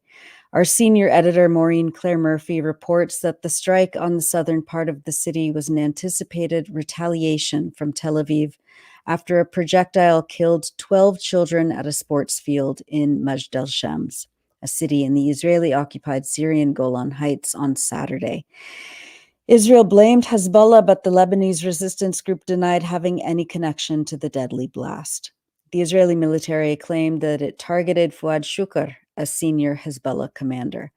Israel said that Shukr was killed, but Arabic language media said his fate remained unknown until late Tuesday. In Gaza on Saturday, an Israeli airstrike hit yet another school housing thousands of displaced Palestinians, this time in Deir Balah, killing at least 30 people, most of them women and children. Israel claimed to have hit a Hamas command center, which the resistance faction denied. This video is from the immediate aftermath of the bombing on the Khadija school. Khadija! Ya Allah! Ya la ilaha illallah! Gaza al-madrasa! Ya Allah! Gaza al-madrasa! Ya Rab! ارجع! Ya Rab! شوف شنو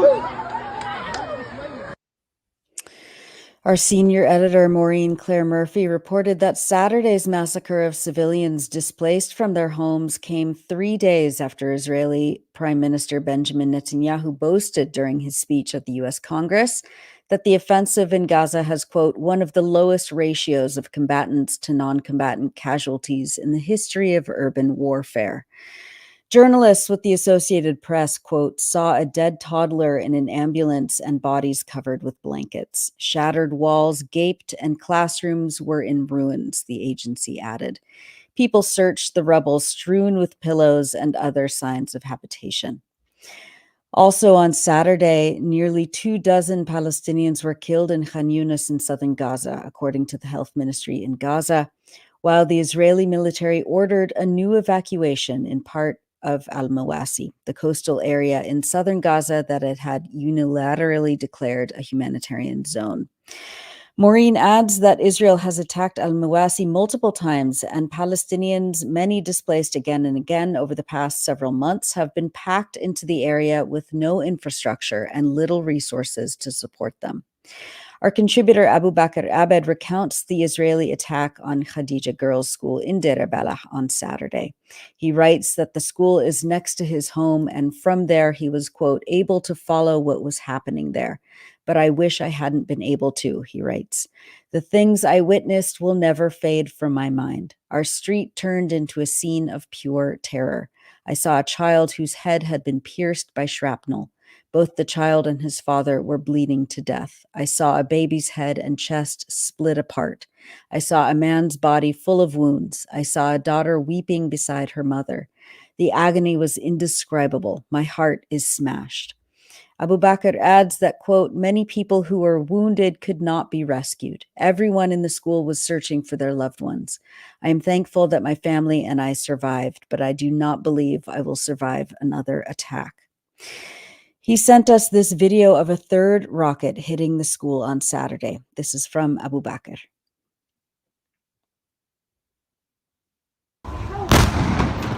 شفتوه؟ هي طلع.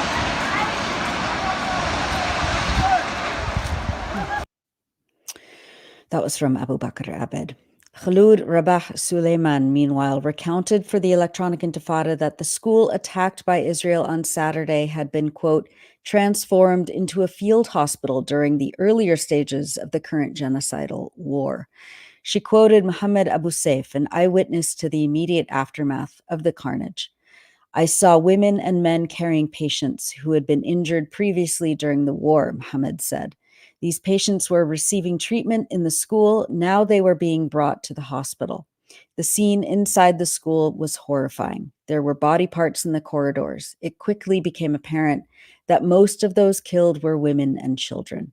One girl had been split into two.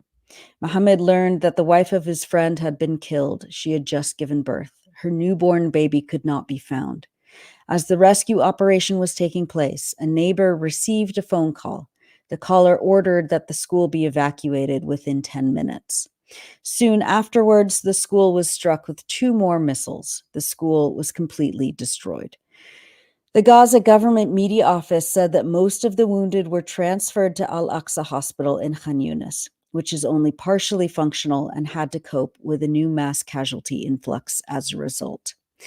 On Tuesday, after the Israeli army withdrew from areas in the central Gaza Strip, armed drones bombed Palestinians who were recovering the bodies of civilians who were killed during the attacks on Khan Yunis. Quds News Network reported that the drone attack targeted Palestinians using a donkey cart to carry the bodies, killing at least 10 people and wounding dozens more. Gaza's Civil Defense Corps stated on Tuesday that following the withdrawal of the Israeli forces from Khan Yunis, they recovered more than 250 bodies so far and were still searching for more under the rubble of more than 30 homes that were bombed over the last week. Maureen Claire Murphy reported yesterday that the Israeli military also bulldozed the cemetery in Bani Suheila and its surroundings on the eastern outskirts of Khan Yunis. For much more, read Maureen Claire Murphy's latest reports, plus Abu Bakr Abed's feature, A Massacre Beside My Home, and Khalud Rabah Suleiman's latest Israeli school attack shocks Gaza, all on electronicintifada.net. Palestinians are being subjected to continuous mass displacement across Gaza. The United Nations Site Management Working Group stated this past week that tens of thousands of people continue to experience new waves of internal displacement due to repeated evacuation orders by the Israeli military. Between July 22nd and 27th alone, the working group estimated that more than 200,000 Palestinians were displaced, including 9,000 people who arrived in Al-Mawasi on Saturday. This video shows Palestinians evacuating from Burej refugee camp on Sunday.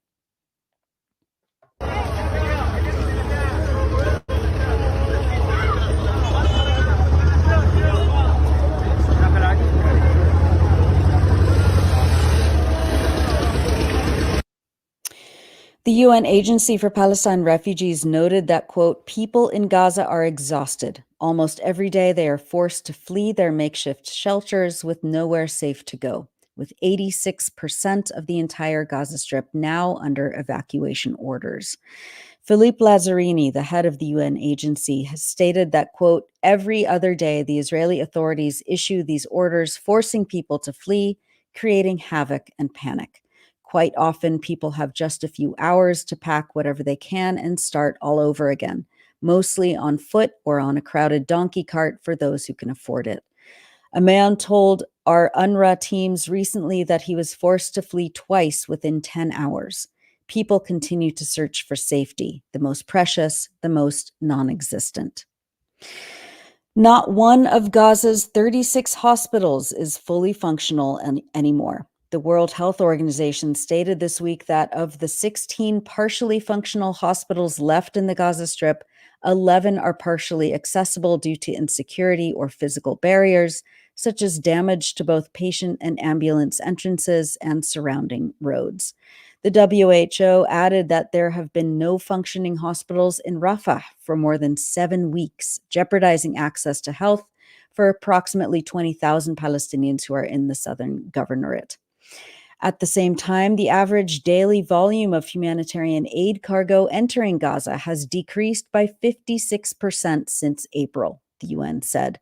Quote, while the decimation of the health system and continuous relocation orders are causing severe overcrowding and stretching already constrained resources, exponentially increasing the risk of waterborne and infectious disease. Bushra Khalidi, a spokesperson for the aid organization Oxfam, spoke to the BBC about the aid cargo crisis and its direct impact on Palestinians in Gaza. She spoke on the same day that Israeli Prime Minister Benjamin Netanyahu addressed the U.S. Congress, July 25th. We have been blocked consistently in trying to access food, latrines, wash materials. We actually put out a report last week that found that the Israeli military has destroyed key Oxfam infrastructure that is essential for water and sanitation services in Gaza. We talk about in the report the impact that this has on the public health crisis in Gaza at the moment. We've heard of polio being detected in water. It's not even the lack of sanitation. Is that sanitation is non-existent in Gaza at the moment. We've seen 34 children die of starvation in a place where people were not, on the brink of famine 9 months ago. We've seen the most horrific images coming out of Gaza, and yet, none of this was mentioned. We are of the view that it's wildly inappropriate to have extended an invitation for Prime Minister Netanyahu to speak. It lends legitimacy to what is happening in Gaza and to what we're hearing every single day and what we're experiencing working as humanitarian workers here in the field every single day. And, many outright dishonest statements, really. That was Bushra Khalidi of Oxfam speaking to the BBC. In the past 2 weeks, as we've reported, the virus that causes polio has been detected in Gaza. On Monday, the Palestinian Health Ministry officially declared a polio epidemic caused by Israel's 10 months of genocide, saying that the disease, quote, poses a health threat to the residents of Gaza and neighboring countries. Al Jazeera reported that the ministry called for an immediate intervention to end the Israeli aggression and find radical solutions to the lack of potable water and access to personal hygiene products, as well as damaged sewage networks and removal of tons of garbage and solid waste. Both the Health Ministry and the World Health Organization called the epidemic a setback to the global polio eradication program.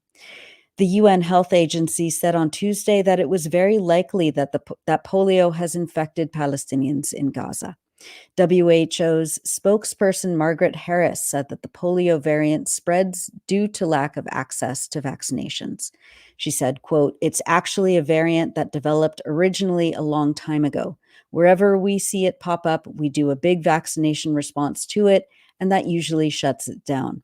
But we have to have the security. We have to have the means of getting the vaccine into Gaza and to the children. Vaccines are no good if they're sitting in a vial or sitting in a truck. So there is an answer, but the answer is we need a ceasefire."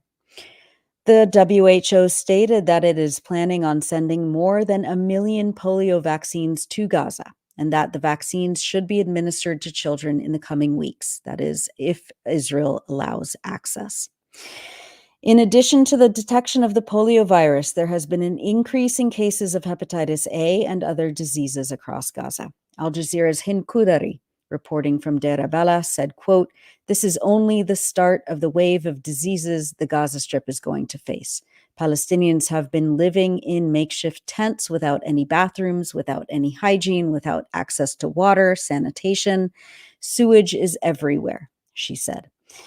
In her article published last night, our senior editor, Maureen Claire Murphy, reports that, quote, in yet another case of Israeli soldiers destroying civilian infrastructure for no military purpose, soldiers recently recorded themselves detonating Canada Well, the main water facility in Rafah, southern Gaza.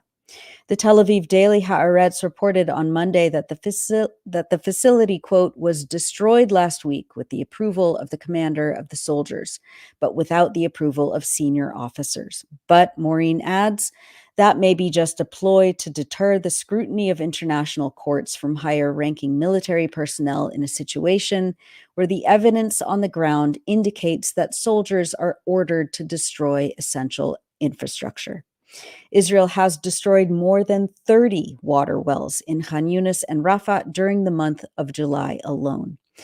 Maureen also highlighted a new report by the Palestinian Center for Human Rights, which says that around 14,000 sick and injured patients, most of them children and older people, require care that is not available in Gaza. The rights group said on Sunday that the ongoing closure of Gaza's crossings, preventing the travel of urgent and life-saving cases, makes clear Israel's commission of genocide against the people of the Gaza Strip. Quote, "Those who have not been killed by Israel's war machine are not spared by the complete Israeli siege and closure on Gaza," the rights group said, leaving thousands of wounded and sick doomed to certain death. And Israel is continuing to prevent the entry of basic necessities such as menstrual products into the Gaza Strip. According to journalist Maha Husseini, a displaced woman she says she met in a UN school in Deir al-Balah this week, told Maha that, quote, she has been cutting her children's diapers and using them as sanitary pads. For around a month now, Maha says, Israel has been banning the entry of hygiene and cleaning products into the Gaza Strip, including napkins, toilet paper, sanitary pads, shampoo, soap, etc. She says, "We literally sometimes roam the streets for hours looking for one roll of toilet paper." And finally, we wanted to bring you some images and videos from journalists and others in Gaza that highlight the resilience, joy, and determination of the Palestinian people. This photo is by the Gaza-based photographer Ibrahim Nofal on Twitter or X at Nofal_I. We featured one of his photos last week. He captioned this one with, "He is fleeing death and fleeing into the unknown, but the smile does not leave his face, and the victory sign is raised here in Gaza." Journalist Hossam Shabat, who reports from northern Gaza, took this photo of himself with his colleagues with the caption, "Much love from me and my comrades from North Gaza. We're still here and still reporting." And a member of the skateboarding crew Gaza skate team organized an event for children this week. He says in a video, quote, "As you know, even under the events of the genocide that we're living in, we're still determined to skate. The kids encouraged me to skate on rollerblades today, so I'll be skating for them. Of course, more kids joined in. Let me show you the crowd," he says, and encourages the kids to raise their hands in the air before performing some tricks for them. Let's watch that video. مرحبا أصدقائنا. طبعا في ظل الأجواء الحرب اللي احنا بنعيشها ضلينا مصرين إن نلعب سكيت. طبعا الشباب هدول شجعوني إن ألعب على السكيت رول ورجعت ألعب عشانهم. طبعا العدد زاد وبدي أفرجيكم العدد. يلا ارفع ايديكم فوق.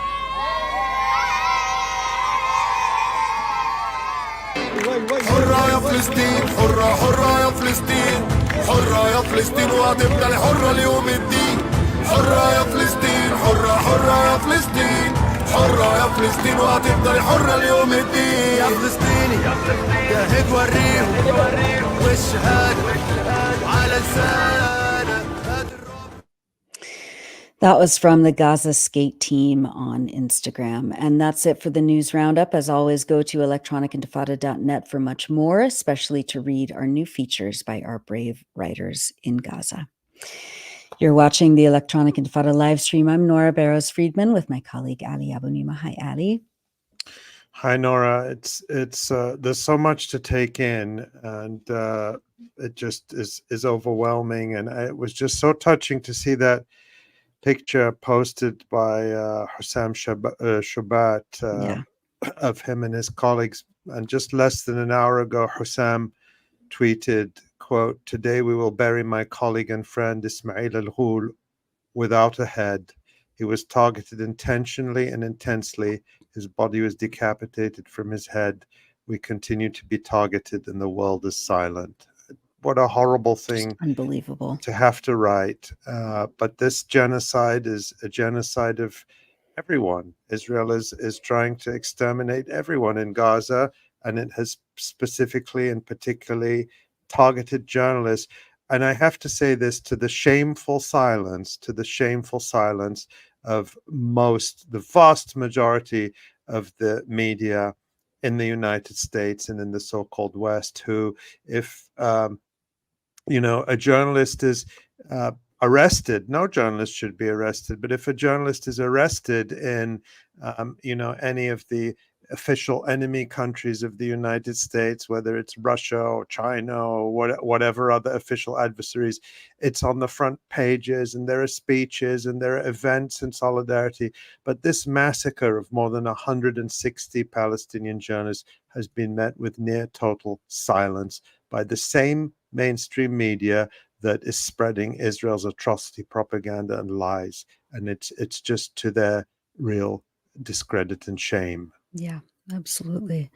Just the news over the last 12 hours with the assassination of Ismail Haniyeh, and then the assassination of Ismail al-Ghul, who was killed, as I mentioned in the report, amongst other journalists, including a cameraman, who were all gathered after they had covered for Al Jazeera and other outlets this act of these kids who had gathered on the rubble of Ismail Haniyeh's house in Shati refugee camp to commemorate his death. As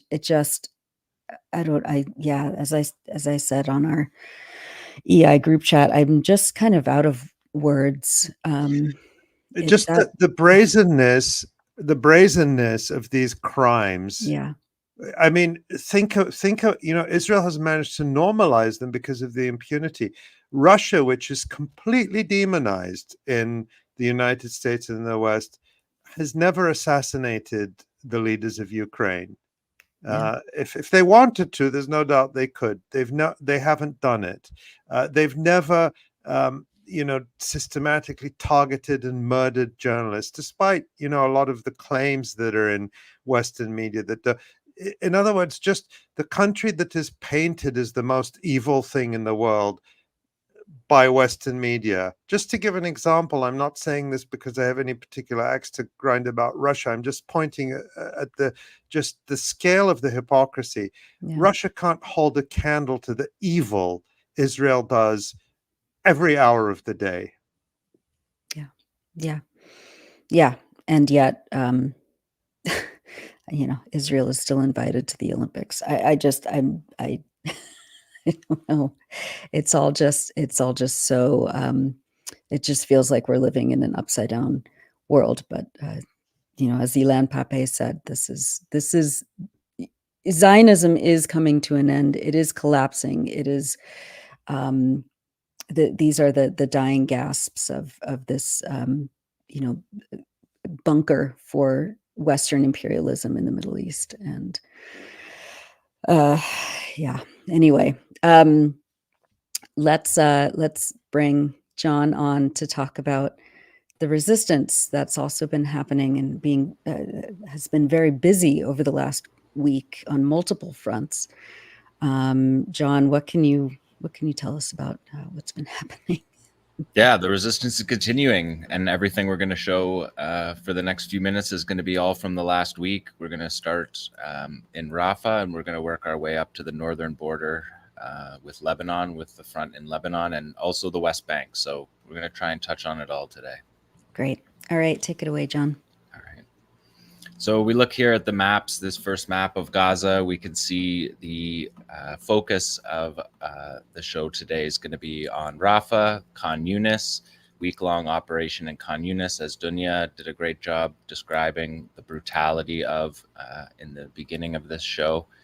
Of course, consistent attacks along the Netzarim corridor up in the north, and more than a week-long invasion into Tel El-Hawa in the southwest of Gaza City, the commercial heart of Gaza City being erased now 10 months on. Let's start with Rafah. We're going to start with Rafah. The Philadelphia corridor is still the focus of Israeli operations in Rafah, and creating and expanding the Philadelphia corridor. Israel's looking to expand it to as much as a kilometer along the border with Egypt. And so a lot of their operations over the last week have been related to that. So let's look at number one here, because what the fighters in Rafah did this week was show us a series of booby trap ambushes, a series of videos here. We can see listening and camera gear here that the Israelis put into one of the tunnels, and the fighters shot at it. So we have in this example the Israelis going into the tunnel. The fighters here are showing how they wired it up. You can see they're disguising a television IED, Qassam built weapon there. He was hiding that. And now we're going to see them placing Radia IEDs. You can see the two fighters here holding them. Those are area blasts that are anti-personnel. They aim at anti-personnel. And of course, we've seen this all throughout the war. They're using a car backup camera to monitor that operation. So that was the first operation. This is a second booby trap here. We're watching the Israeli unit squad. They're going to come in here. Qassam counts them up to 9. In this operation. But again, you can see in the way that the Israeli soldiers are moving here, how they approach these houses and what it takes to carry out these booby trap operations. There's many layers to it, because the soldiers have to be lured into the area where the weapon is. And you're going to see the soldier here approach it and lift up the disguise that's hiding the IED. And just interesting that Rafah has been showing us these, because the Israeli military has been saying for weeks, this is now 3 months on this Rafah operation. And the Israelis have been saying that there's more booby traps in Rafah than anywhere else. And that might be related to the fact that the fighters have been able to watch everything that's happened in elsewhere in Gaza.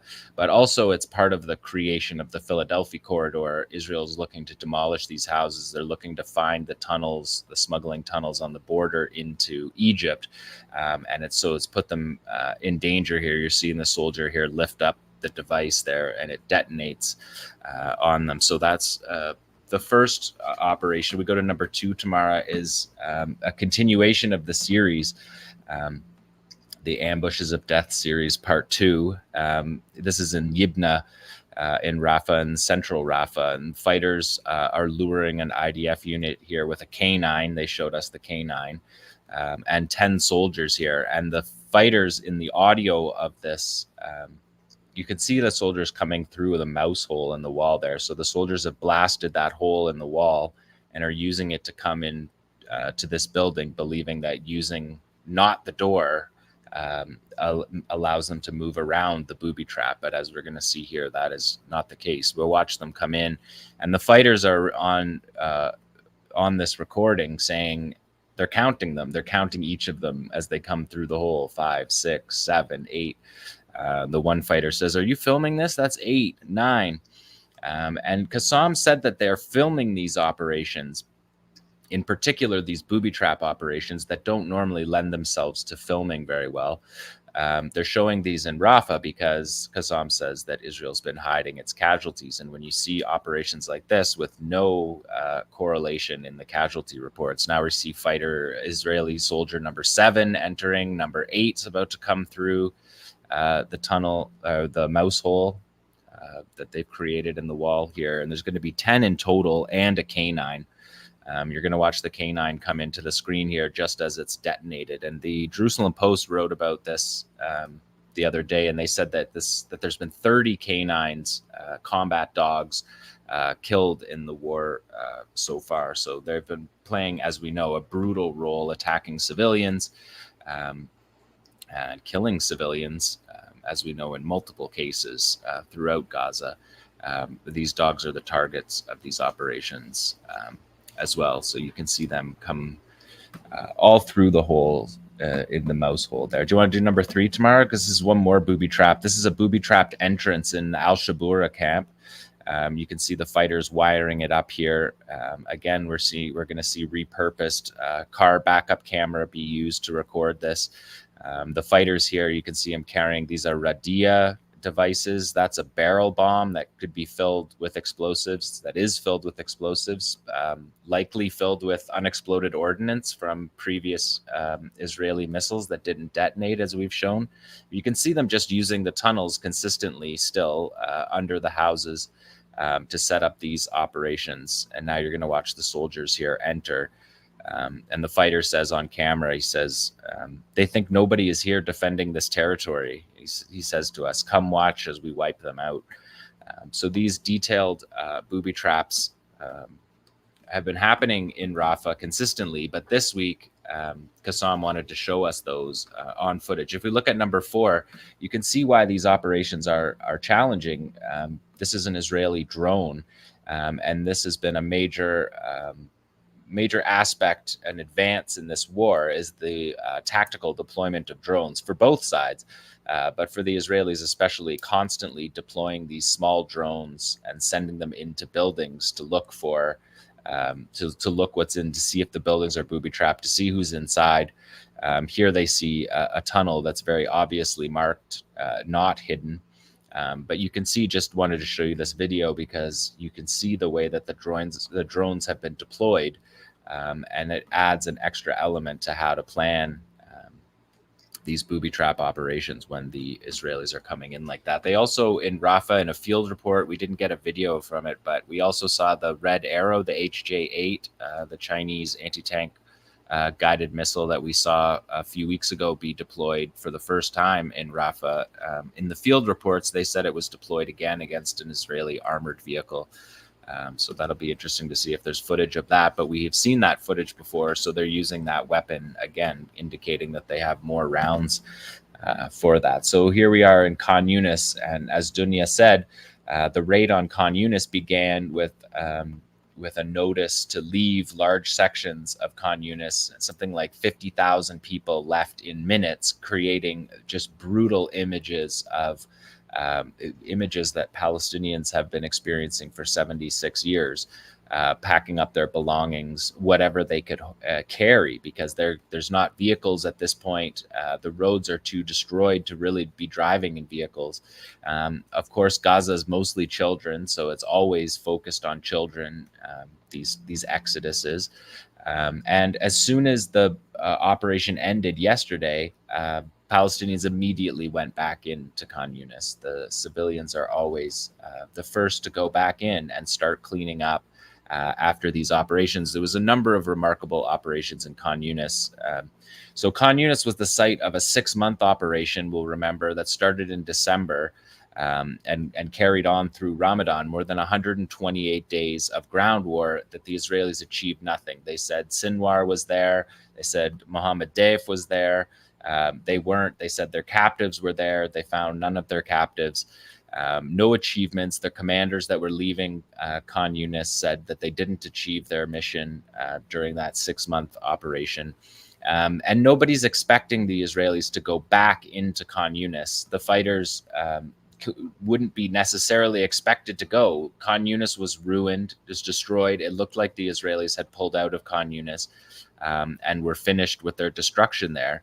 But they come back, the 98th Division, which has been roving around, the division that attacked Shifa Hospital, the division that attacked the Jabalia camp, and then attacked Shujaiya a couple weeks ago. Now this past week, attacks in Khan Yunis.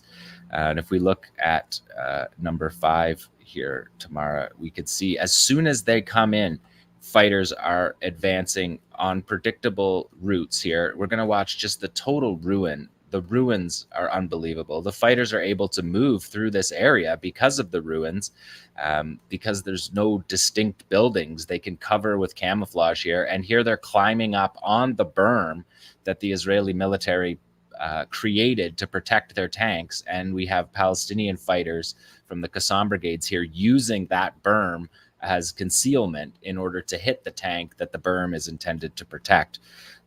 So remarkable operation here. The fighter says you can see the vehicle being towed away, being dragged away by a tank. This was a combat engineering vehicle, and we'll watch it one more time, loop it one more time around tomorrow. This fighter's saying we're on our way to humiliate them. He says we're advancing towards their vehicles to humiliate them. And you can see, because of the rubbleization, because of the destruction, a fighter carrying a blanket like that is able to hide his moving between buildings in a way that if the buildings were intact would be much more difficult to do. So we're seeing the ruins be used on both sides of these operations, both in the preparation and in the execution. The ruins are being used as an asset by the Palestinians, and something that the Israelis have a hard time with. They described it in their peer-to-peer military commentary, that it's difficult for them to call out locations because there's nothing to distinguish the destroyed landscape, which allows the fighters to move around more freely. So we see that vehicle being towed there. Again, another defeated vehicle there. Let's do number 6, because these are Shawad, explosively formed penetrators. We see 5 fighters here, 3 of them carrying Shawad devices, a Yasin archer, 2 gunmen, and a photographer, moving into position. Again, Khan Yunis, the operation was over. 6 months, they destroyed it. There was no plan for the Israelis to return back to Khan Yunis. They return back, and the first day they're in Khan Yunis, they're being hit by these operations. You can see here the fighters are using the ruins to hide the weapon that's going to be detonated against tanks. So they're planting 2 Shawad devices here. And because of the rubble, they're able to cover it up. You see the Merkava tank enter the screen here. And the second he passes the EFP, it's detonated at the precise distance, about 1.5 meters, so that the explosive shape charge can form. So the fighter's putting it exactly where it is, aiming it at the rear door ammo storage, which what we're looking at there is the burn off of that vehicle hitting the ammo storage, the storage bays in the back of the tank. So planning these operations within the first minutes. Yeah, let's watch it one more time, because we don't usually get to see these long shots from Qassam. And just the destruction is just appalling. It serves no military purpose. You can see in this video that it's actually an asset for the fighters, that the genocide destruction by Israel has no military purpose. Look at the fighters here using an open building, a building that's blown out, to spot, and they're monitoring from that spot and picking the spots where to put the device based on where they predict that the army vehicles will go. So you can see the tank pass. Those back elements of the tank are the ammo storage, and it's detonated directly against the rear door, which is the most vulnerable part of the tank, or the ammo storage, which is not separated from the infantry that are in the back of that tank. So again, another successful operation. No indication of Israeli casualties in their reports on any of these videos. They acknowledged 4 dead in this last week, and they said 2 of them were friendly fire, gas inhalation from one of their operations trying to destroy tunnels. Unclear if that's the case, or if what they're talking about is the Rafah booby traps that we just watched. So let's do number 7, Tamara. This is another Shawad because they set up 2. We watched them go out and set up 2. And so we see the second one, and look at the proximity that the fighters have, because they know the direction with which the Shawads was placed. So the fighters know that they can just be a few dozen meters away to record that, because the unidirectional nature of the Shawad EFP allows the fighters to position themselves to get that camera. That's not a camera sitting on a ledge. That's a fighter with the camera in his hand. It's a spotter. The cameraman is also a spotter. So yeah, you can see this this vehicle also getting it. And interesting note, a British paratrooper, a 16-year infantry officer from the Royal Military Academy at Sandhurst, a senior lecturer who said he fought with the Green Berets in Iraq, and he's on a paid junket to Rafah, and he's bragging about talking to commanders. They embedded him and took him into the Philadelphia corridor along the Rafah border, and he was talking to the commanders there, and he said one of the tank commanders told him that 2,831 vehicles in one division, there's 5 divisions that have fought in Gaza, have been damaged by enemy fire, is what his quote, needed some level of repair due to enemy damage. And he's bragging about that as what the Israelis told him. That number sounds ludicrous, but that's what the Israelis are telling him. And he's bragging about the fact that the Israelis are able to fix that many vehicles, passing over the fact that 2,831 vehicles in one division is absolutely absurd. And if even a fraction of that number were true, that the Israeli army, we clearly see why there's a shortage of tanks. Let's look at number 8 here. We got another Shawad. And again, this is against Namr troop carrier engineering vehicle. And so these fighters are talking right now, and the first one's saying, we want to detonate on the second vehicle, and the commander says, yeah, the second vehicle, make sure not the first one, make sure it's the second one. And he says, let it approach a little more. Here it comes. Let it approach a little more. You can see it's a recovery vehicle. You can see the crane on top of it. The Namr advances a little bit further, and they strike it. So the fighters are choosing which vehicle to strike, not the tank. They're choosing the vehicle that tows the tanks, that's full of 8 combat engineers, at least infantry in the cabin of that vehicle, 5 more than would be in the Merkava. So picking the targets, again, we've seen that all throughout the war. We're still seeing it consistently, making decisions on these armed convoys about which vehicle they're going to target. And then this one, number 9, we're going to watch this one a couple of times. This is remarkable. So you see these rounds here. This fighter, the commander is saying, this bullet is left behind, was captured by our fighters as the Israelis fled. You can see it says IMI, Israel Military Industries. That X, the crosshairs, is the NATO sign that it's compatible with NATO weapons. This is an Israeli bullet that has been captured by Qassam that is about to be used on an Israeli soldier. We're also seeing tactical deployment of drones here. The fighters are using the drones to pick the positions here in Khan Yunis. Again, This fighter's on his way to walking, and when he's saying we're going to go visit their vehicles for fun, there's no fear. And then you can see we've cut out the sniper operation where he used an Israeli bullet to shoot an Israeli soldier. And it looks, you can check it out on my Twitter account if you want. There's a double, it looks to be 2 soldiers are hit by 1 bullet, which is something we've seen actually multiple times throughout this war, that the Al-Ghul sniper rifle round that you just saw him holding in his hand, let's loop it again tomorrow, because you can see the size of the round. Like, look at the size of the bullet. They've made it in a triangle there. But you can see the size of the round in his hand, in his left hand there. Again, showing IMI, Israel Military Industries. They've been bought by Elbit. So this is an Elbit Systems bullet. IMI Systems, and he's giving this, he says, do you want to take this bullet? You take it for its due price, and the price, Abu Ahmed, is the soldier's head. Again, tactical use of the drones here that they're using, and using the data from it immediately to carry out these attacks, because this is an engineering operation that's taking place on the outskirts of Khan Yunis.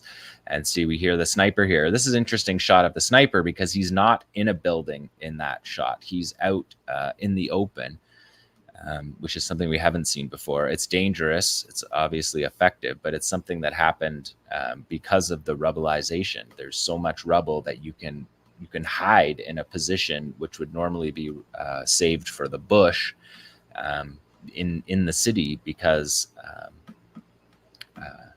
the rubble makes there be hiding places. So that's a remarkable operation, using an Israeli bullet to kill an Israeli soldier.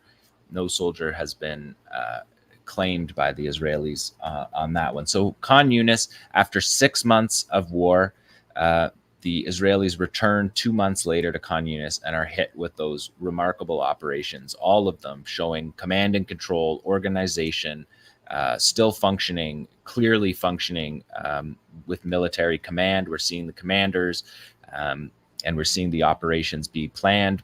They're not guerrilla operations that someone's snapping their fingers and carrying out a harassing operation. The shawads that we saw be planted there were pre-positioned based on the prediction of what route the Israelis were going to take, and they were right about that. So the capacity of the resistance, even after these 6-month invasions, focus only on one territory, Khan Yunis, and the Khan Yunis brigade can still meet the challenge 10 months on. Let's go to the north here. Let's look at map C tomorrow here. So we're going to show Tel al-Hawa again. Like I said, Netzarim corridor is the site of dozens of attacks weekly by all factions, artillery on Israeli positions in the Netzarim corridor. And those continued as well this week. Let's look at number 10 here. We're seeing something interesting in this video is the fighters are talking here, and they say that the runner came to pick up the combat videos and brought them these desserts. And he shows the triangle and turns the dessert upside down. So it's interesting. He's acknowledging that the runner comes to get the videos, which we knew but never seen before, and they'd never acknowledged before. And then they turn around and immediately blast that Merkava tank in the turret gap. Here we're seeing an elevated Tandem 85 strike against a D9 armored bulldozer right on the front. And now we're seeing there's a good shot of the Yassin 105, again firing on a Merkava tank. And that's fired from a distance, and so usually further than we see the fighters firing from. But firing from inside that destroyed building makes the radar of the Trophy Active Protection System doesn't pick up that soon enough. So yeah, so the runner brings them desserts here in exchange for the combat videos, and this is what's on the combat videos that they were giving to the runner. So just remarkable. He says, these are our triangles, these red ones are for you. That's what the fighter says. Again, elevated Yassin strike versus Merkava tank. Now we're seeing a Tandem 85 versus a D9 armored bulldozer.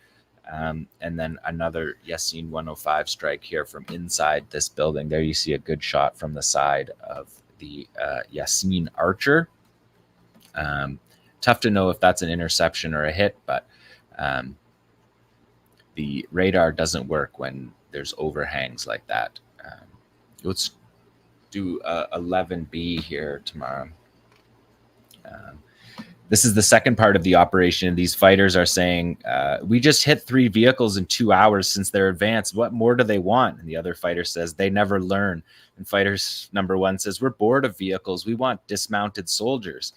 And sure enough, looks out the window and they find dismounted soldiers, dismounted IDF soldiers, Israeli military soldiers. And you can see this fighter moving from the building from where they spotted him. You can see the machine gun there on that fighter. We have audio here, but we've cut out the rest of this video to keep it PG. But you can see them get fired on from a very close right after the fighter says, we want dismounted soldiers. We're sick of vehicles. And this is a man-portable air defense system that 𝐶𝐤𝐿 uses, an SA-7. You can see it being fired here at an Apache attack helicopter.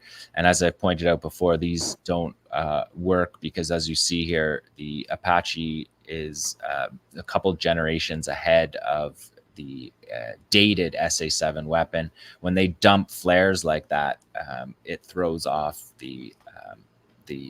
that generation of SA-7 man-portable air defense systems, the shoulder-fired systems that 𝐶𝐤𝐿 got from Libya and reanimated them by retrofitting battery packs to them to make the old weapon work. But it's still a little bit outclassed by the Apache helicopters, but they're consistently firing on them still. And we can see that firing on those helicopters, you could see the distance that weapon goes. And just further confirmation that the resistance is not targeting medevac helicopters. So that is the resistance from Gaza. Another remarkable week all throughout Gaza, resistance operations numbering almost 100 operations this week alone. But I wanted to bring in some also from the West Bank here. So we just get a quick look at the West Bank. The north of the West Bank, as Abdul Jawad said on the show, I think it was last week, that, I've been saying that we would be calling this a third intifada if it was any other time, but what's going on in Gaza. And Abu focuses in and says that it's particularly the case in the north of the West Bank. So what the Israelis historically have called the Triangle of Terror, even before their state, Tulkarem, Jenin, and Nablus as the centers of resistance. Tubas is just north of Nablus on the way to Jenin, and it's also a core spot of resistance. So if we look at number 15 here, we're seeing 𝐶𝐤𝐿 Brigade's operations in the West Bank, 𝐶𝐤𝐿 filming operations. This is a 3-part ambush. So they set off, this is the separation wall, the apartheid wall that runs around in Jenin. It's a fence. You can see the fighters here preparing their multiple IEDs. They're going to prepare 3 bombs. They're going to detonate one against the fence, just against the fence as a decoy. There, you see it there. And then when the Israelis come, as you see them there, I've edited this a little bit, but the Israelis show up here and you can see them to come and fix the fence, and they're hit by the second blast. And then when the reinforcements come, there's a third blast. So a 3-part IED operation in the West Bank with camera on it is a qualitative development that is happening in the West Bank with these operations. The sophistication, the getting the camera work as embedded into the operations is happening in a way that's more than what we were seeing before. And there's been fighting all over the West Bank, Tulkarem and the refugee camps around Tulkarem, Balata and Nablus. Of course, Jenin has been fighting significantly, as always. Tubas, even Dheisheh in Bethlehem, the refugee camp in Bethlehem. And there was an operation in Hebron today, a number of shooting operations against Israeli soldiers. And this is something that Abu Ubaidah has pointed out. If we look at this number 15B here, this is the poster, a poster that 𝐶𝐤𝐿 put out earlier this week, but has a quote from Abu Ubaidah from his speech earlier in the month, where he talks about the continuous escalation of resistance operations in the West Bank. In Jenin, of Izz ad-Din al-Qassam, citing that the birth of the armed struggle, with Izzeddin al-Qassam dying in the hills around Jenin in 1935, sparking the Arab uprising, the Arab revolt. Abu Ubaidah cites that. He cites the pride of Tulkarm. And in Nablus, the Mountain of Fire, as it's known as. And he says, this is our response to genocide. It's our choice of our people in the face of systemic slaughter. And you can see this artwork. The Qassam brigades and the other factions put out these resistance posters as well. And you can see the Israeli soldiers standing in a bear trap, looking off across the border fence in Gaza to the resistance in the West Bank. So just wanted to bring that. Abu Ubaidah shouting out the West Bank resistance. The factions are all talking to each other, the West Bank, Gaza, and as we'll see later in Lebanon as well. So let's look at the number 16. This is an Al-Aqsa Martyrs Brigade operation, because there's multiple factions in the West Bank carrying out these operations. This is in the Tulkarm camp. There was a battle all week in the Tulkarm camp. This is the Al-Aqsa Martyrs Brigade's Youth of Revenge and Liberation. And just to give you a sense, this is one of 2,444 resistance operations since October 7th. You're going to see them hit a D9 bulldozer there. 2,444 operations, 1,533 shooting operations, and 680 IEDs. So this is one of the 680 IEDs that you're seeing target there by the Al-Aqsa Martyrs Brigades in Tulkarm camp. We could do 17 as Qassam IED, also in Tulkarm against an Israeli bulldozer.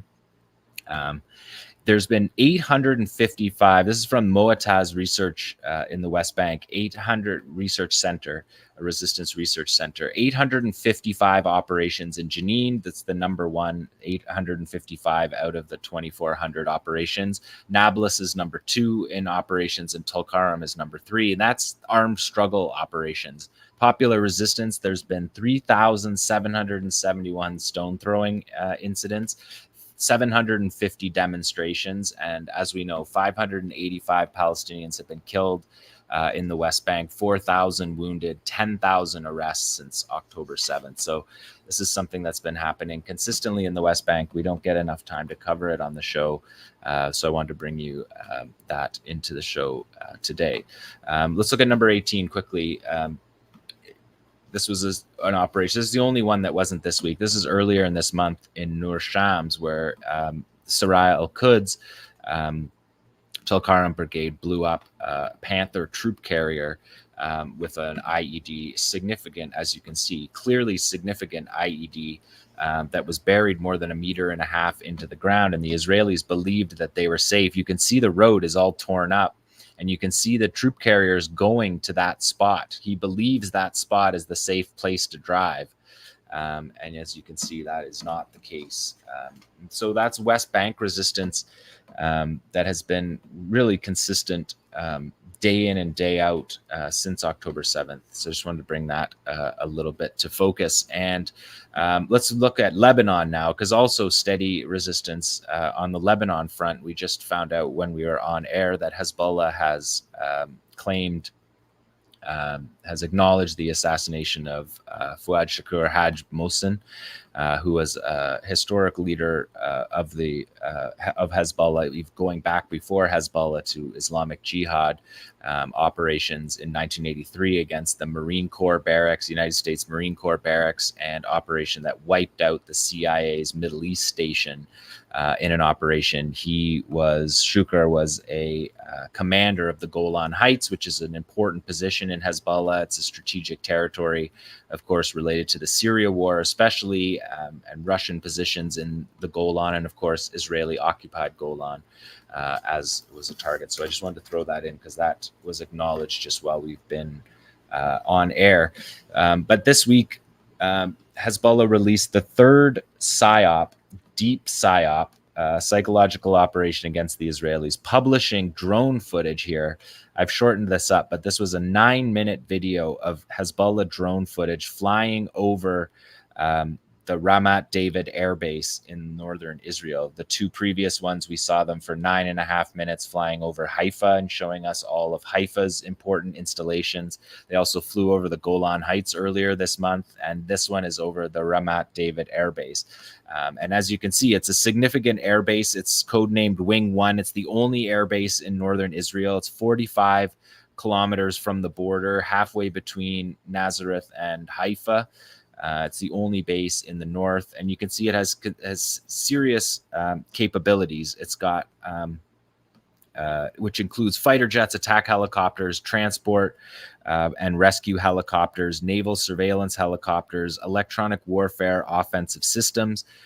They're going to show us here flying over, you can see flying over the airfield there. But there's 3 fighter squadrons that are based here. You can see they're showing us hangars. 3 fighter squadrons, an intelligence squadron, a naval surveillance squadron, an electronic warfare squadron, and then a maintenance and support squadron here. You're showing Iron Dome batteries. They know where everything is, ammunition storage. They're not just flying over the base. They're showing us every single. There's the one squadron's command post. They're going to show us all the squadron command posts, all the refuel areas, all the radar domes, all the Iron Dome air defense systems, ammo storage, the squadron commands and maintenance areas for each of the squadrons that are here near the end of the video. You can see their attack helicopters all lined up. So this is the 193rd Squadron, one of the command centers. And here they're showing us who the commanders are. They know the base commanders. They know their previous positions, identified by the Israelis just by calling them Colonel A. But they show exactly where his building is, where his barracks is. They show where the soldiers' barracks are in general. There's the officers' barracks.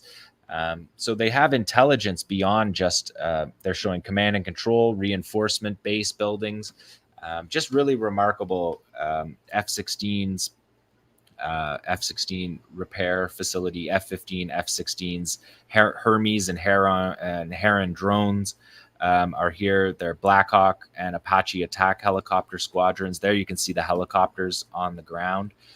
So these are targets for Hezbollah. They could wipe these helicopters out with precision-guided missiles. You can see the entire helicopter squadron is just sitting there on the border. And they showed this at the end to show that this had been the day before. So they actually were going on multiple days, which is something that Nasrallah said about the previous 2 PSYOP videos as well, was that they were filmed over multiple days, over many hours.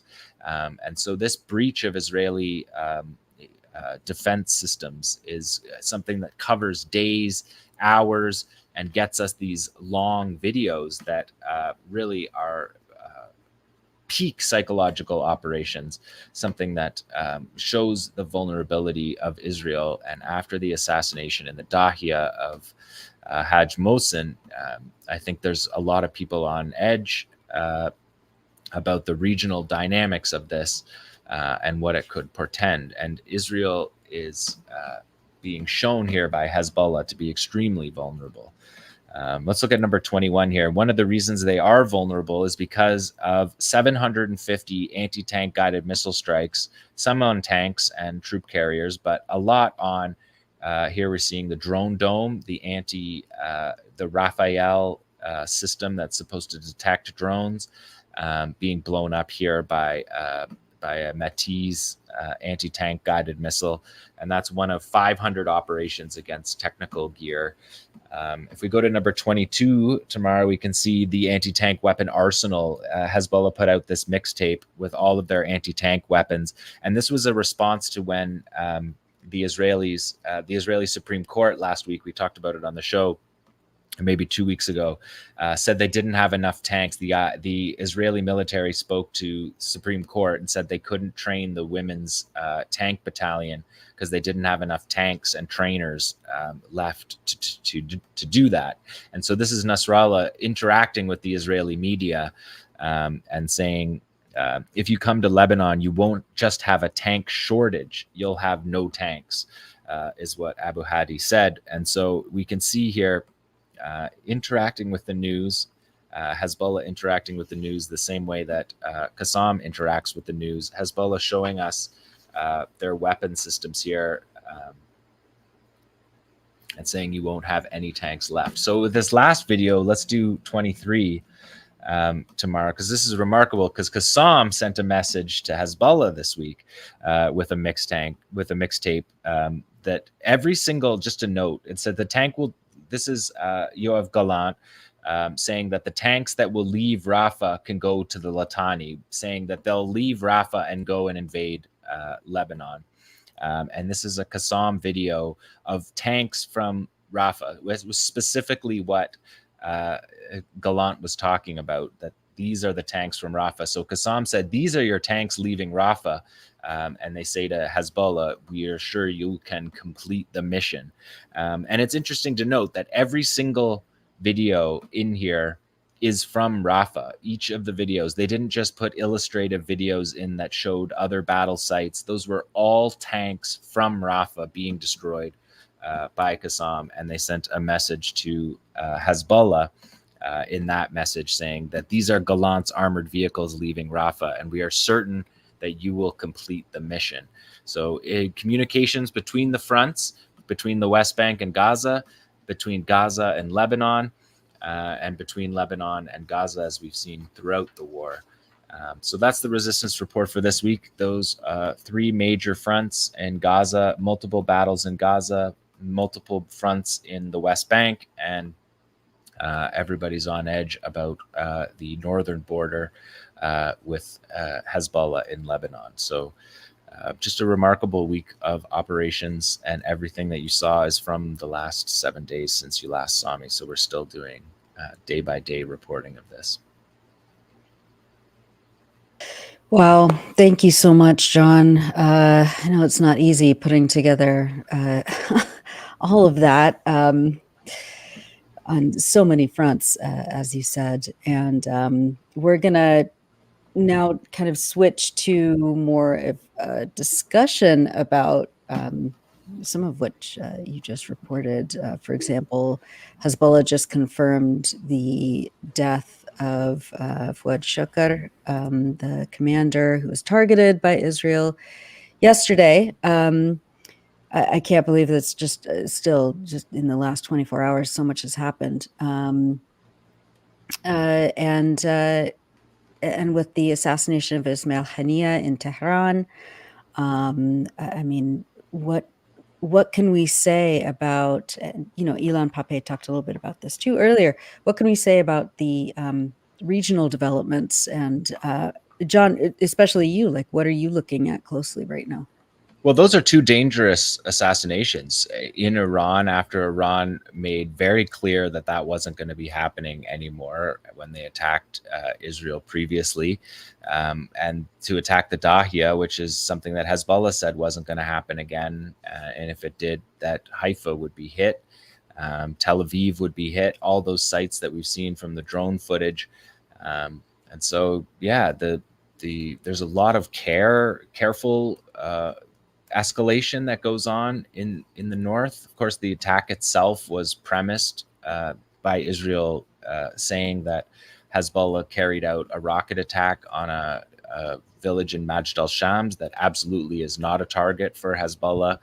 And when Netanyahu and other officials went there to try to make hay out of that terrible tragedy, they were chased out. Netanyahu was chased out by the Druze residents of Majd al-Shams. So we're seeing something that is, there's not enough evidence from the scene. The Israelis were quick onto the scene, and unlike in Gaza, where we see people holding the munitions that were fired, we don't see that in this Majd al-Shams case. That started this escalation. The Israelis cleaned up the site and then told everybody that it was a particular type of rocket that only Hezbollah has, and they showed evidence of it, but not from the site.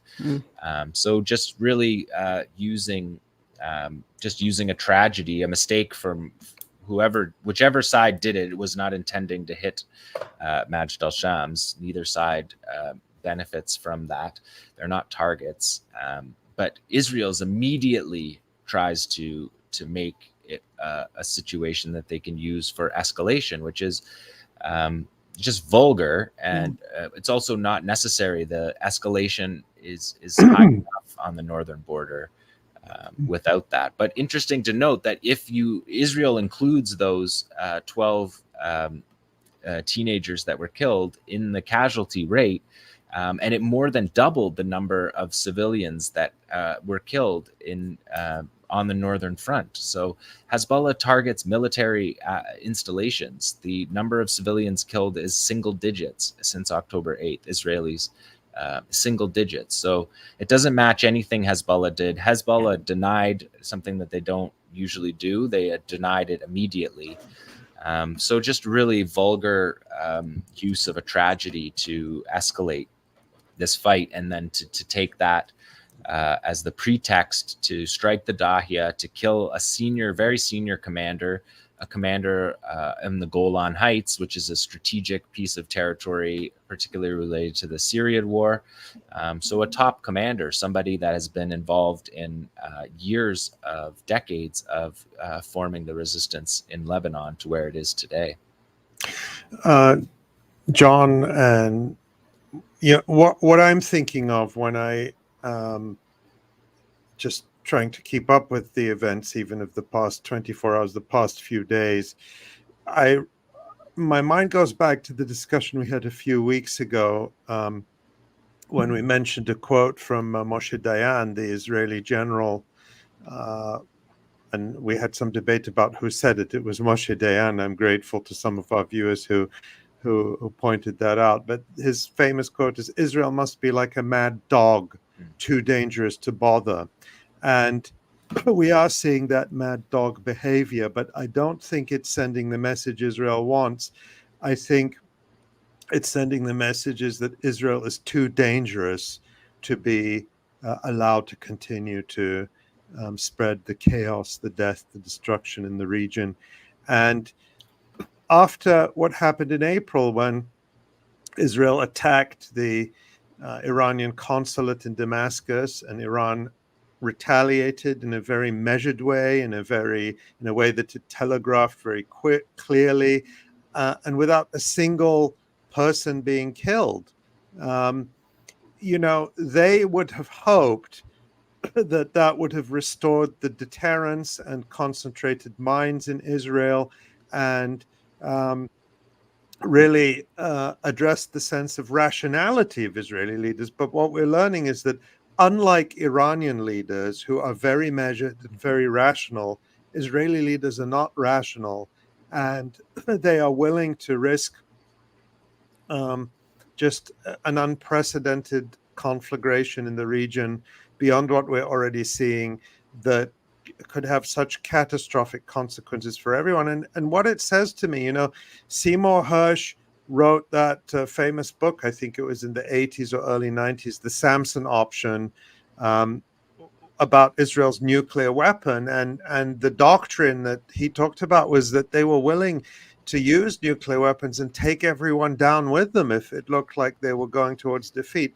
And I'm not saying Israel is planning to use nuclear weapons, but you can see how that Samson option is really there in their thinking. They would rather burn everything down, destroy everything, set off even more catastrophes than the genocide, the Holocaust that is going on now, rather than let the Palestinian people be free. That is just the one thing they won't consider.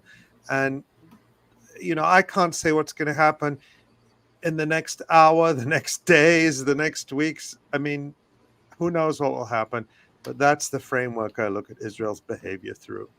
Yeah, and it comes out of failures, right? To assassinate a diplomat like Ismail Haniyeh, who is publicly traveling. He was publicly in Beijing. He was announced that he was there. He was seen all over Beijing. He was going to Tehran to speak at the president's inauguration at a public event.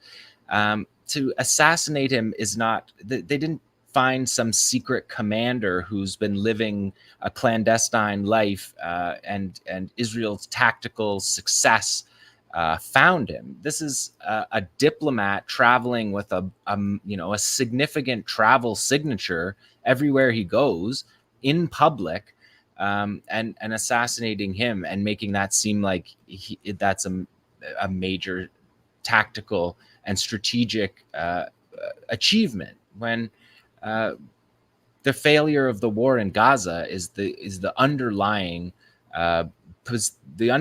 position that Israel's in, the failure of their genocide, the failure of their project, that's coming apart at the seams, that they're trying to spin this as some kind of tactical success, when really it's just a cowardly attack on a civilian politician who's effectively a diplomat and has been for 7 or 8 years. Right. He's not a military man. All due respect to Ismail Haniyeh, he's in the political bureau. He's a political figure, and he was traveling as a diplomat. So it's just a cowardly, attack that doesn't show any kind of tactical proficiency. No. And it shows that they have absolutely no interest in getting the Israeli captives back, because if they did, Right. Ismail Haniyeh was the person who could have made an Negotiated. Yeah. That was his job. That was what he They was want them doing dead. the last 10 months. Yeah, they Right. want them So dead. exactly. So I mean, where does this put the status of any sort of ceasefire deal at the moment? I mean, I It's think a rhetorical question, but yeah. Hamas has the ability to reposition people in their ranks. They're a deep organization. They're able to replace these figures. They always have, through the whole litany of assassinations that Ilan and Ali talked about earlier in the show. So it's not going to destroy the Hamas movement or the ability for Hamas to negotiate ceasefires. It just shows that Israel has no intention of that. Right. And I think that that's always been sort of something that's been remarkable about the Samson option, about the Hannibal, like normalizing the Hannibal option, is that that's been Israel's disposition since October 7th. Yeah. And the Dahia doctrine, total destruction. Dahia doctrine. Right. That's it. Well, obviously we'll be continuing to follow the events as they unfold. Ali, I know that you had some updates on a story that you and our contributor David Sheen have been following and publishing.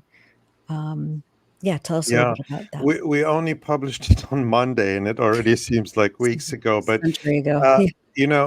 David Sheen and I had been working for some weeks on a story, really reconstructing almost minute by minute what happened in Kibbutz Be'eri on October 7th. And this is in response to the official Israeli army report that was published on July 11th, which is a complete whitewash of what happened. What happened was that General Barak Hiram, who you see on the left there in that photo, and on the right is the Israeli Army Chief of Staff, Herzi Halevi. Barak Hiram, who was in command in Kibbutz Be'eri on October 7th, ordered tanks to fire shells at the home of Pessi Cohen, a kibbutz resident, where there were several dozen Palestinian fighters and more than a dozen Israeli civilian captives. And that shelling killed most of the civilian captives. And we go through it in the story, but the report is a complete whitewash. It comes up with this fabricated timeline. We show you how it's total fiction. It ignores the accounts of the only two women who survived that incident, Hadass Dagan and Yasmin Porat. And it's so ironic because don't the Israelis keep telling us believe Israeli women? Well, I believe Hadass Dagan and Yasmin Porat, but the Israeli army completely ignores and contradicts their testimony. And there's a reason for this cover-up, which we, of course, knew was coming, but it was confirmed just yesterday. Tamara, if you could put up the story from the Times of Israel, that Barak Hiram, after this complete whitewash, this fake investigation by the Israeli army, has now been promoted and named as the next head of the Gaza division. And as you see the headline there, after clearing him of wrongdoing in Kibbutz Be'eri battle.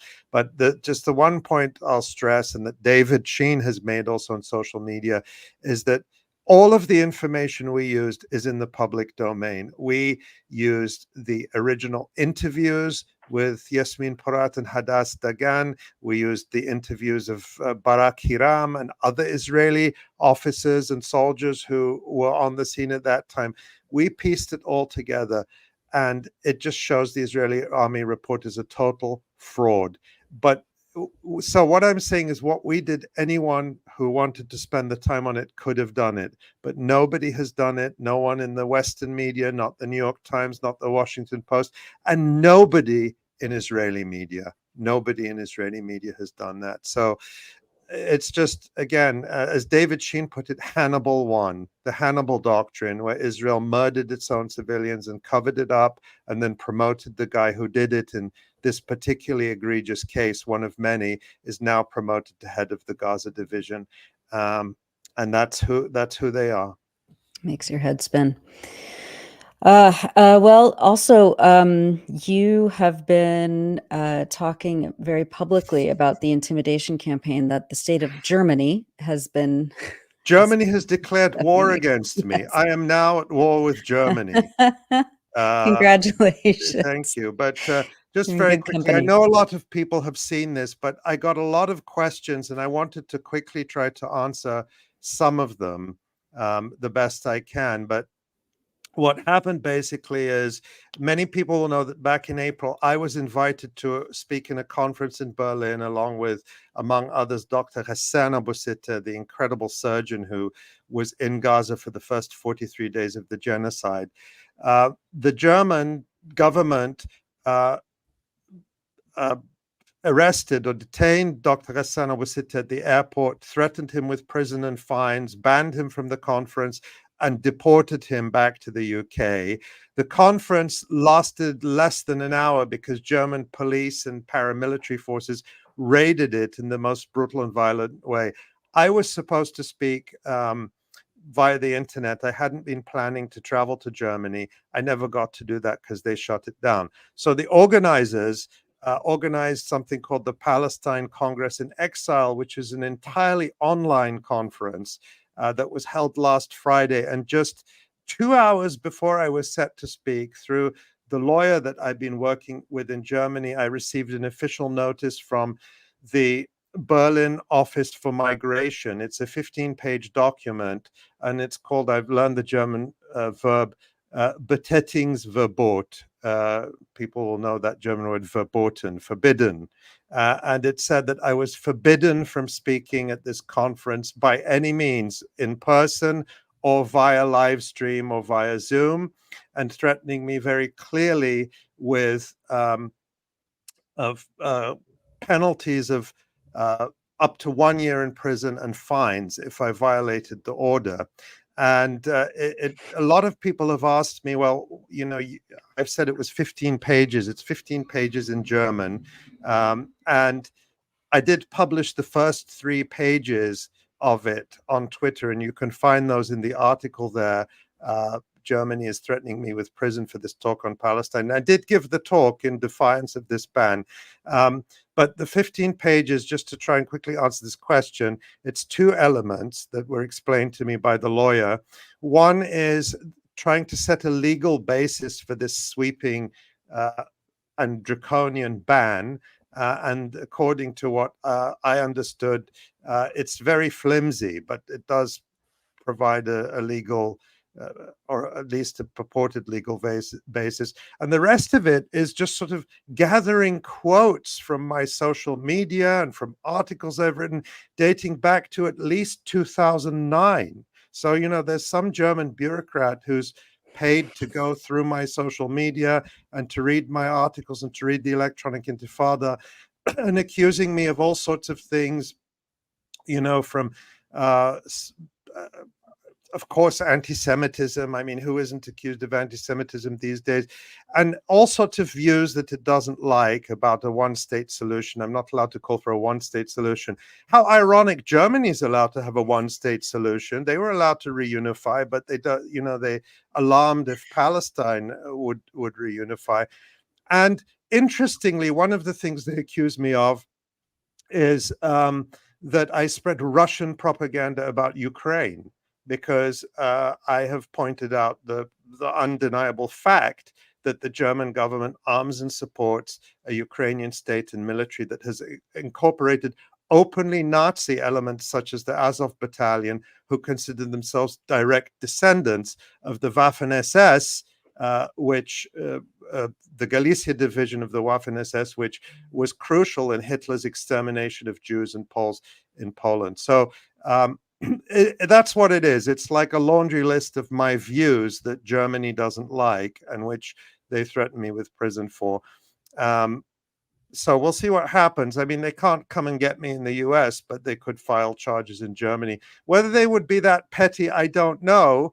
It seems stupid, but then it was stupid to issue this ban, because I don't know, we might have gotten a couple of hundred people viewing the conference. Instead, we got thousands. And then the talk I gave, which you can find on the Electronic Intifada YouTube channel now, has gotten, last time I checked, it was 130, 140,000 views, and similar numbers on Twitter. So, the Barbara Streisand effect. Thanks to Germany, my views about Germany and its role in the genocide in Gaza have spread further than I could have imagined. Just finally to say, and to channel Winston Churchill, we will never surrender to Germany.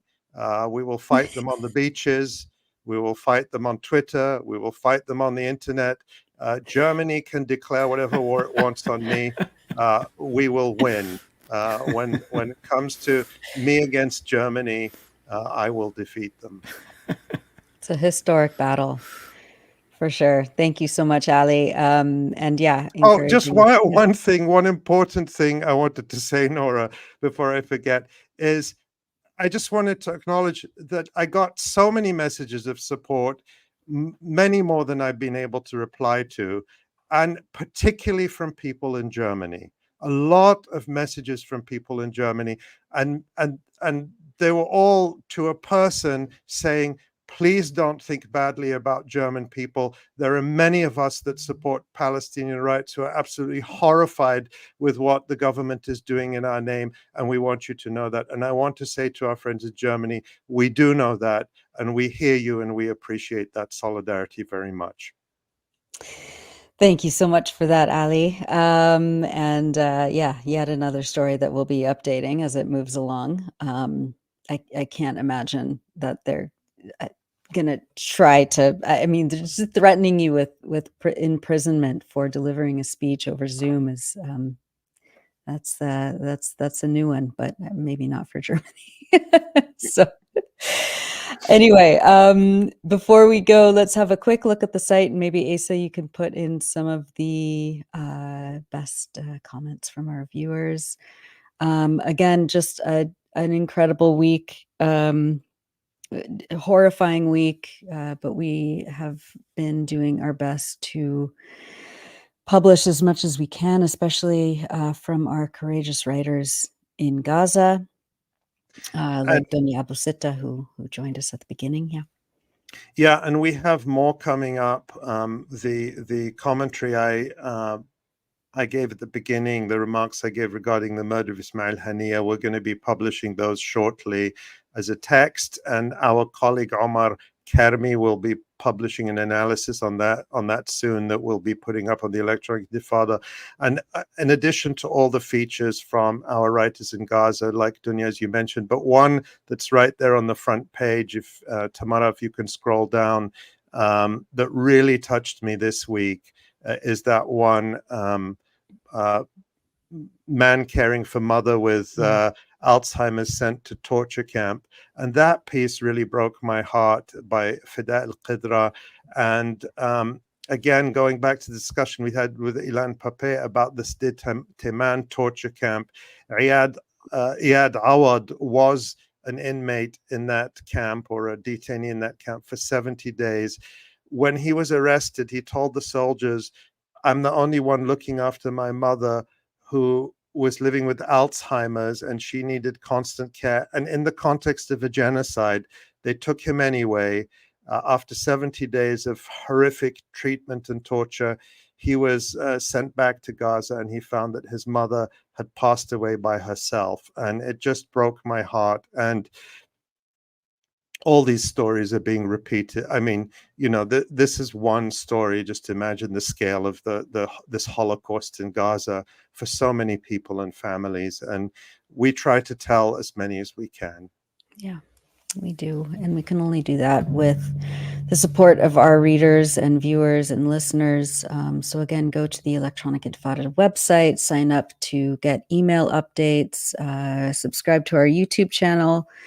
It should be notifying you. I've seen some comments from some of our viewers that YouTube's notifications may be shadow banning us, but it should notify you of our upcoming live streams and standalone podcast interviews. And of course, if you're inclined to keep supporting the work, to keep supporting our incredibly courageous and relentless contributors in Gaza, hit the donate now button. There's also links on the description to this YouTube video. And thank you so much. I want to, of course, thank Tamara Nassar behind the scenes. Thank you so much, Tamara. There were so many media elements in today's show. You handled it expertly and beautifully and gracefully as usual. Also to Ellie Gerzon for social media management. Thank you so much, Ellie. As always, to our senior editor, Maureen Claire Murphy, for writing and a lot of the pre-production that goes into this. Thank you, Maureen. Thank you, everyone at the Electronic Intifada. And on behalf of all of us today, thanks, and we'll see you next week.